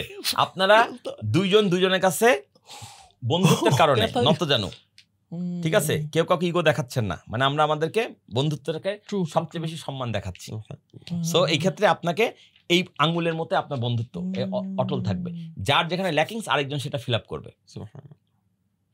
বুড়ো আঙ্গুলকে মনে হয় কোনো কাজই করে না, আপনি এটা ছাড়া একটা রকম ভাত খুলে খান তো, ভাত তুলে খান তো দেখি কেমন পারেন, বা রুটি ছেড়েন তো দেখি, বুড়ো আঙ্গুল ব্যবহার করবেন না, 4 আঙ্গুল দিয়ে করেন তো পারবেন না। তার মানে প্রত্যেকের কিছু না কিছু স্ট্রেংথ আছে, কিছু না কিছু উইকনেস আছে, আসলে কম্বিনেশন লাগবে। একটা জায়গায় হয়েছে কি, মানে আমার ক্ষেত্রে মানে আমি খুব প্যারা খাইতাম আগে, কারণ আমার কাছে মনে হচ্ছে আল্লাহ এত কিছু বুঝে বা এত কিছু জানে, বা ওর আরও মানুষজন, আমি তো এগুলো জানি না, কারণ আমি অনেক ইন্ট্রোভার্ট টাইপের, আমি বেশি মানুষের সাথে মিলামেশা, মানে কথা বলাই করা আমি খুব কম আর কি, মানে আমি একটু মানে ঘরের মধ্যে থাকা ছেলে ছিলাম। তো আমার নিজেকে খুব ছোট মনে হতো যে আমি তো কিছু বুঝি না, আমি তো কিছু পারি না। তো এখন যখন এই জগতে আসছে আর কি, যে ডিজিটাল জগৎটা হচ্ছে, এটা তো আমার জগৎ, কারণ এটাতেই তো আমার এক্সপিরিয়েন্স বা এক্সপার্টিসটা। তো এইটা আর কি, যে আপনি যেটা বলেন যে সমন্বয় ভাবে জিনিসটা করতেছে, ওকে নাও ইট মেক সেন্স যে আমি এটা একা পারবো না, আবার ওও একা হয়তো বা পারবে না। সো আজকের কথা যদি বলি, আমার কিন্তু শরীরটা প্রচন্ড খারাপ, তো আপনি জাস্ট এটা চিন্তা করেন, আজকে আমি যদি হোস্ট হিসেবে একা থাকতে হইতো, তাহলে আপনি স্পন্টেনাস একজন স্পিকার, কিন্তু আপনি কতক্ষণ পরে বলতেন হ্যাঁ আর কি বলবো, আমি বলতাম হ্যাঁ ভাইয়া, কারণ আমি পয়েন্ট নিয়ে আজকে ফাটাই ফেলছি, মানে I have been a very good listener, আজকে ভেরি গুড লিসেনার, এবং আপনার প্রতিটা পয়েন্ট আমি জাস্ট চিন্তা করছি এরপরে কিভাবে কোনটা কোথায় অ্যাপ্লাই করবো। বাট নাফিস হ্যাজ বিন মানে সো সাপোর্টিভ, ও কিন্তু মাত্র আমাদের অডিয়েন্স হয়তো বা টের পাইলো, কিন্তু এতক্ষণ কিন্তু টের পাইতোই না। উনি মানে মুক্ত মনের মানুষ, এই জন্য খোলা মনে ওনার লিমিটেশন গুলো উনি বলছে, কিন্তু আমি বলবো যে আসলে এটা লিমিটেশন না, এটা আপনার স্ট্রেংথ। আপনার উইকনেস হচ্ছে আপনার ইউনিকনেস। প্রত্যেকটা মানুষের উইকনেস হচ্ছে তার ইউনিকনেস, এবং আপনার জন্য স্টিভ জবসের ওই কথাটাই প্রযোজ্য, ক্ষুধার্ত থাকো বোকা থাকো। আপনি যদি বোকা হন তাহলে আপনি অনেক কিছু শিখতে পারবেন, আপনি যদি নিজেকে বেশি চালাক মনে করেন তাহলে আপনি কিছু শিখতে পারবেন না, জানতে পারবেন না। ঠিক আছে, অবশ্যই আমাদের একটা লার্নিং অ্যাটিটিউড থাকতে হবে। পৃথিবীর সবচেয়ে মানে দুর্বলতম মানুষটার কাছে এমন একটা পয়েন্ট আছে যেটা আপনার জন্য শিক্ষণীয় হতে পারে, আপনার জীবনটাকে পাল্টে দিতে পারে। ওই জন্য বললাম বন্ধু নির্বাচনে সতর্ক হন। সঠিক মানুষ যদি আপনার পাশে নিতে পারেন আপনি অনেক দূর যাবেন, আর ভুল মানুষ যদি আপনার পাশে থাকে আপনি সেভাবে পড়ে যাবেন। ওই কথাটাকে আরেকবার এভাবে বলা যেতে পারে, আপনি এখন কি বই পড়ছেন সেটাই নির্ধারণ করবে আপনি 10 বছর পর কোথায় থাকবেন। আপনি এখন কি প্রশিক্ষণ নিচ্ছেন সেটাই নির্ধারণ করতে পারে 10 বছর পর আপনি কোথায় থাকবেন। এখন কোন দেশে ঘুরছেন, কোথায় ঘুরছেন, কীভাবে ঘুরছেন এটাই নির্ধারণ করবে 10 বছর পর কোথায় থাকবেন। এখন আপনি কাদের সাথে মিশছেন এটাই নির্ধারণ করবে 10 বছর পর আপনি কোথায় যাবেন। আরেকটা জিনিস অ্যাড করা যেতে পারে, আপনি কি দেখতেছেন এইটাও নির্ধারণ করবে যে এক্স্যাক্টলি, এটাও তো একটা বন্ধুর মতো আমার সাথে আসছে। তো আপনি যদি ভালো জিনিস দেখেন আপনি জ্ঞানী হবেন, আপনি যদি ভুল জিনিস দেখেন, ইন্টারনেটের যুগে আপনি এখন চাইলে নিজেকে আসক্ত করে ফেলতে পারেন, দুনিয়ার কেউ জানবে না, আপনি ভাবছেন আমি কি করি ঘরের মধ্যে, এটা তো কেউ জানবে না, আল্লাহ মাফ করুক। এটা আমাদেরকে আস্তে আস্তে আমি জানছি আর দুনিয়া কেউ জানছে না, কিন্তু আমার মন মানসিকতা কিন্তু কলুষিত হয়ে যাচ্ছে, দূষিত হয়ে যাচ্ছে। দুনিয়াতে সবচেয়ে কঠিন কাজ হচ্ছে নিজেকে বদলানো, আর আমরা এটা বাদে সব করতে চাই। ছোটবেলায় ভাবতাম দুনিয়াটাকে পাল্টে দেব, কৈশোরে মনে হলো দেশটাকে বদলাবই, যৌবনে মনে হলো আশেপাশে সমাজটা তো পাল্টাবে, আর বৃদ্ধকালে মনে হচ্ছে যদি শুধু নিজেকেই পাল্টাতে পারতাম। আমরা কেউ কাউকে পাল্টাতে পারি না, শুধু নিজেকে ছাড়া। আমার কাছে ট্রেনিং করার পর আমি একটা কথা বলি যে ভাই আপনি ট্রেনিং করেছেন, কিন্তু যে দোকানদার বা যে ক্রেতা কালকে আপনার কাছে পণ্য কিনবে সে কিন্তু ট্রেনিং করে নাই, সে গতকালকে যা ছিল আগামীকালকে সে জায়গাতে আছে। তাহলে এই ট্রেনিং থেকে রেজাল্ট আসবে তখনই যখন আপনি আমার কথাগুলো শুনে নিজেকে বদলাবেন। আপনি যদি আশা করেন ট্রেনিং করছেন আপনি আর বদলে যাবে আপনার দোকানদার, আপনার সম্ভাব্য ক্রেতা, এবং আপনি সহজে বিক্রি করে ফেলতে হবে না। কাস্টমার তার আগের জায়গাতে আছে, রিজিটনেস নিয়ে বসে আছে, আপনাকে বদলে ও রিজিটনেসের সাথে নিজেকে ম্যাচিং করতে হবে, তাহলে আপনি সফল সেলসম্যান হবেন। এবং কিছু টিপস ফলো করতে হবে, আর্লি রাইজার হতে হবে, আপনাকে first call should be must call, প্রথম কাজে সফল হতে হবে। সেলসম্যানের পায়ে পায়ে টাকা, মুখে মুখে টাকা, যত হাঁটবেন তত টাকা, যত কথা খরচ করবেন তত টাকা। যত হাঁটবেন মানে যত মানুষের সাথে নক করবেন, যত নেটওয়ার্কিং করবেন, যত কানেক্টেড হবেন, তত বেশি আপনার সেল হবে। আপনি 10 জনের কাছে গেলে 2 জনের কাছে সেল হয়, আপনি যদি জানি 5 জনের কাছে তাহলে তো 1 জনের কাছে সেল হবে। তাহলে আমি একজন আমাকে এরকম বলে যে ভাইয়া যে আমি তো যেখানে যাই না বলে, না করে দেয়, নো নো নো। আমি মজা করে বললাম ভাই নো মানে তো নেক্সট অপরচুনিটি। বলতে ভাই এসব কথা ডায়লগে চলে, এসব কথা ডায়লগে চলে, সবাই বলে, কিন্তু আসলে নো মানে নই। আমার আচ্ছা ঠিক আছে নো মানে নো, কিন্তু 10 জনে কি নো কয় না, 10 জনের কাছে গেলে 8 জন নো বলে, 2 জন হ্যাঁ বলে, ইয়েস বলে। তার মধ্যে আচ্ছা ঠিক আছে, তাহলে তোমার ইয়েস আসা খুব কঠিন আর নো আসা সহজ, কারণ 8 জনেই আপোষে নো বলে দিচ্ছে। তাহলে তুমি আজ থেকে একটা কাজ করো, নো কালেকশনের সংখ্যা বাড়াই দাও। তুমি আগে 8টা নো কালেকশন করছো, 16টা নো কালেকশন করো, ফ্যান্টাস্টিক, 4টা সেল, তাহলে 4টা সেল হয়ে গেল। তুমি এখন 24টা নো কালেকশন করো, 6টা সেল হয়ে গেল। এইভাবে তো ভেবে দেখলাম যে এটাই পবিত্র কোরআনে বলা আছে, আমি সবকিছু জোড়ায় জোড়ায় সৃষ্টি করেছি, রাইট? আমরা এটা বলা হচ্ছে পশু পাখি ঘিরে করে। সাধারণত কিছু কিছু পশু আছে, পাখি আছে 1 জোড়া করে পয়দা হয়, রাইট? এইটাকে ফোকাস করে কথাটা বলা হয়েছে। 1 জোড়া মুরগি, 1 জোড়া হাঁস, 1 জোড়া ওই নূহ নবী তার ইয়েতে নৌকায় নিয়ে তুলছিলেন, ওখান থেকে জিনিসটা এসছে। আচ্ছা সবকিছুই যদি জোড়ায় জোড়ায় সৃষ্টি হয়, শুধু পশু পাখি সবকিছুর ক্ষেত্রে প্রযোজ্য। সমস্যার জোড়া কি? সমাধান। তার মানে আল্লাহ পাক দুনিয়াতে শুধু সমস্যা পাঠাননি, সমস্যা পাঠানোর আগে সমাধান পাঠিয়ে রেখেছেন। মানুষের কাজ হচ্ছে তার মেধা, বুদ্ধি, মনন খরচ করে সেই সমাধানটাকে খুঁজে বের করা। এবং জেনে রাখবেন দুনিয়াতে সমস্যা পাঠানোর আগে সমাধান পাঠানো আছে। সুতরাং সমাধান খুঁজে পেলেই সমস্যা থাকবে না। সমস্যা তখনই সমস্যা যখন আপনি সেটাকে সমস্যা মনে করবেন। একদম সমস্যা মনে করা যাবে না, ওর সমাধান আছে। সৃষ্টিকর্তার উপর ভরসা রাখবেন যে সৃষ্টিকর্তা আমি এই সমস্যার মুখোমুখি হয়েছি, নিশ্চয় সমাধান আছে, আমাকে খুঁজে পেতে আপনি আমাকে সহযোগিতা করুন, আমাকে সহজ করে দিন। সৃষ্টিকর্তা আপনার ডাক শুনবেন, আপনাকে সহজ করে দেবেন, সমস্যার সমাধান হয়ে যাবে। তার মানে আমাকে স্কিল আপ করা, ট্রেনিং ছাড়া কোনো গতি নাই, আমাকে করতে হবে। আমার বই পড়া, প্রশিক্ষণ নেওয়া, ঘুরতে যাওয়া, অথবা আমার ফ্রেন্ড সার্কেল সেভাবে করে করতে হবে। ওকে, তাহলে আমি জানতে চাই রাজীব ভাই যে আমাকে কিছু বই সাজেস্ট করেন এবং আমি প্রশিক্ষণ কোথায় নিতে পারবো, এগুলো একটু সাজেস্ট করে দেন। ভাইয়া এই প্রশ্নের কোনো সঠিক উত্তর নাই। আপনার যে ধরনের বই পড়তে ভালো লাগে, আগে পাঠ্যাভ্যাস গড়ে তুলবেন। তো আমি আমার পড়া সেরা বইটার নাম আপনাকে বললাম, আপনি ওইটা পড়তে গেলে আপনার কাছে ওইটা 2 পাতা পড়তে ইচ্ছা করছে না, তাহলে তার পাঠ্যাভ্যাসই গড়ে উঠবে না। আমি বলছি যে আপনার যেটা ভালো লাগে, আপনি 3 গোয়েন্দা ভালো লাগে 3 গোয়েন্দা দিয়ে শুরু করুন, দুঃস্বপ্ন দিয়ে শুরু করুন, হুমায়ুন আহমেদ ভালো লাগে হুমায়ুন আহমেদ দিয়ে শুরু করুন, যা ভালো লাগে। মানে আপনার যে বইটা দেখে নেড়ে চেড়ে দেখে পড়তে মন চায় সেটা দিয়ে আপনি শুরু করুন, কিন্তু পড়ার অভ্যাস গড়ে তুলুন। এবং পড়ার অভ্যাস গড়ে তুললে একটা পর্যায়ে ভাই বই পড়তে বেশি সময় লাগবে না। ছোটবেলায় আমরা যখন প্রাইমারিও পড়িনি, অক্ষর চিনতাম, তখন আমরা বানান করে পড়তাম। সরেয়া ময়াকার র আমার, দন্তস্বয় ওকার, দন্ত নয়াকার র সোনার, বয়াকার অনেশ্বর লয়াকার আমার সোনার বাংলা। এটা আমরা সবাই পড়েছি ছোটবেলায়। যখন আমরা একটু বড় হয়েছি তখন কিন্তু আর ওই বানান করে পড়া লাগে না।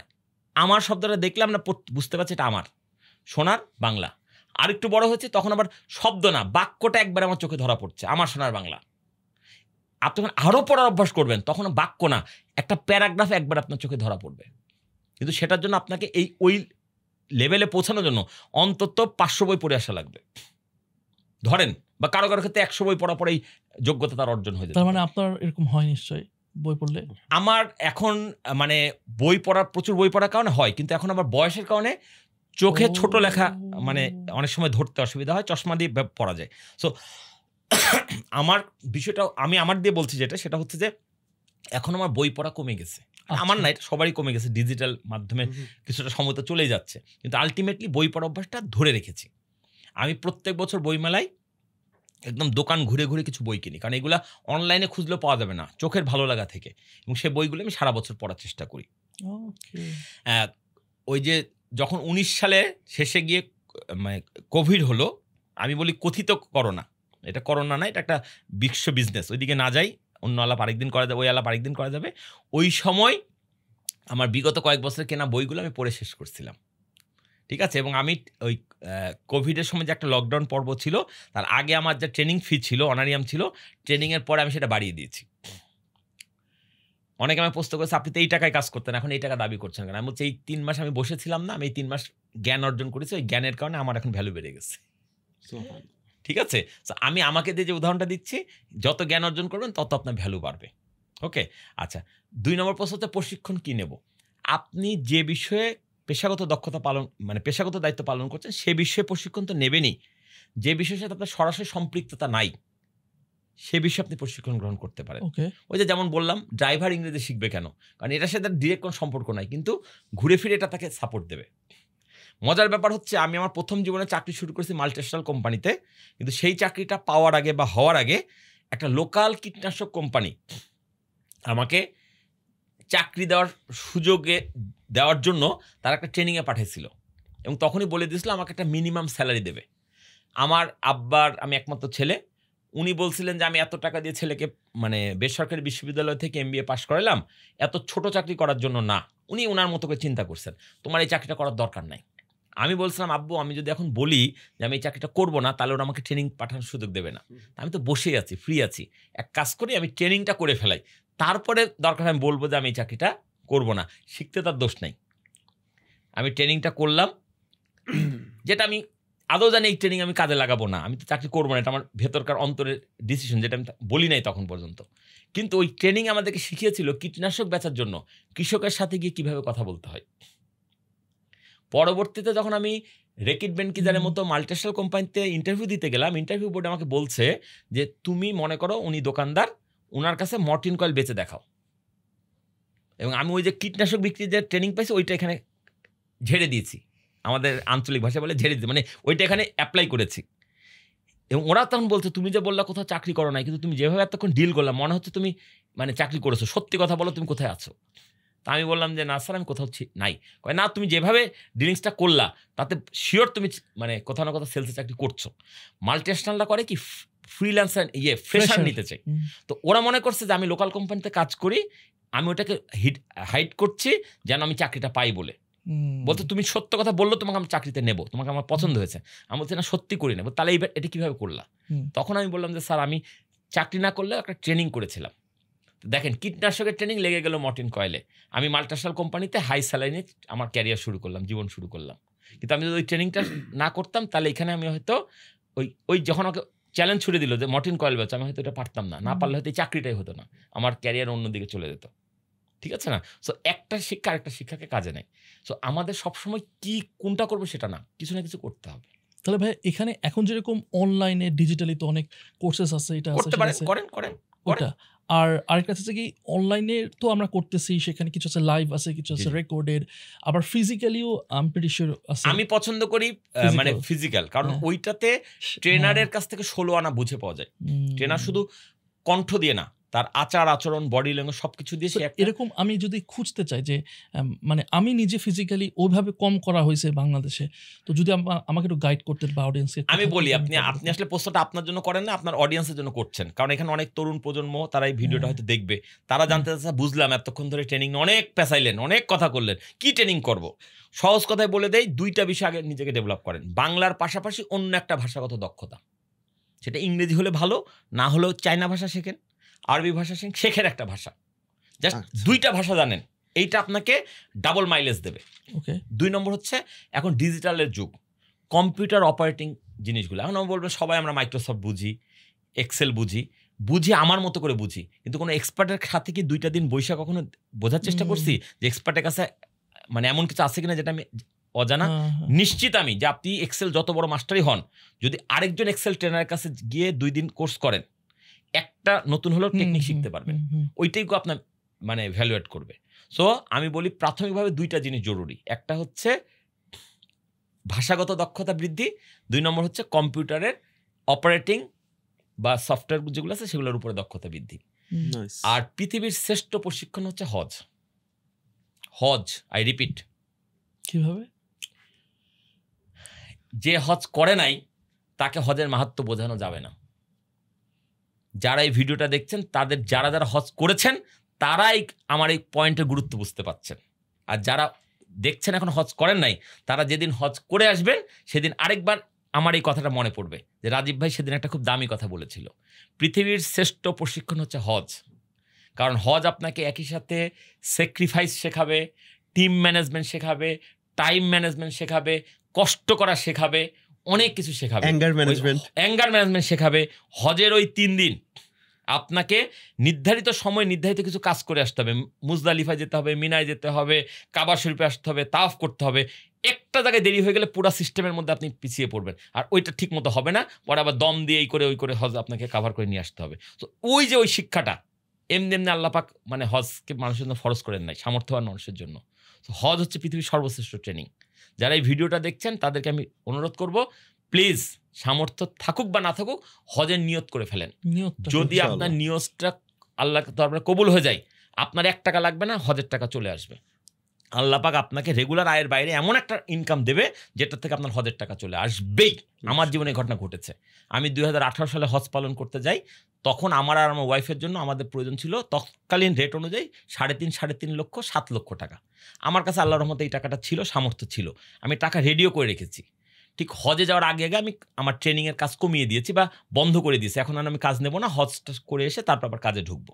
ঠিক হজে যাওয়ার 15-20 দিন আগে একটা বিদেশি প্রতিষ্ঠান থেকে আমাকে ফোন করলো, বিদেশি এনজিও থেকে, ভাইয়া আমাদের ইমিডিয়েট সেলস ট্রেনিং দরকার। তা বললাম, ভাই সরি আমি তো এখন করতে পারবো না, আমি হজে যাওয়ার জন্য মানসিকভাবে এবং শারীরিকভাবে প্রস্তুতি নিচ্ছি, আমার পক্ষে এখন 1টা না বা 7-8টা ট্রেনিং লাগবে। তা বললাম যে ভাই সম্ভবই না।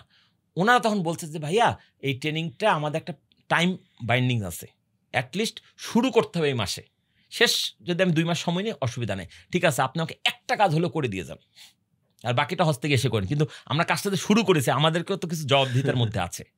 তা আমি বললাম আচ্ছা ঠিক আছে আমি রাজি, আমার হাতে তো সময় আছে, অন্য কোনো কাজও নেইনি। তা এমনভাবে শিডিউল শেষমেশ হলো, হজে যাওয়ার আগে 3টা কাজ, আসার পরে 4টা কাজ, এবং ওই 7টা কাজ থেকে আমার জন্য অনারিয়াম আসলো ঠিক 7 লাখ টাকা।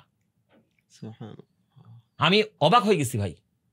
এবং ওই প্রতিষ্ঠানে এর আগেও জীবনে আমার কাছে কাজ আসে নাই। ওই 18 সালে হজ করে আসার পর এরপরে বহুবার তাদের সাথে যোগাযোগ করেছি। আমার ওই ট্রেনিংয়ের কোয়ালিটি মানে ফিডব্যাকও ভালো, কিন্তু রিপিট কাজ আসে নাই।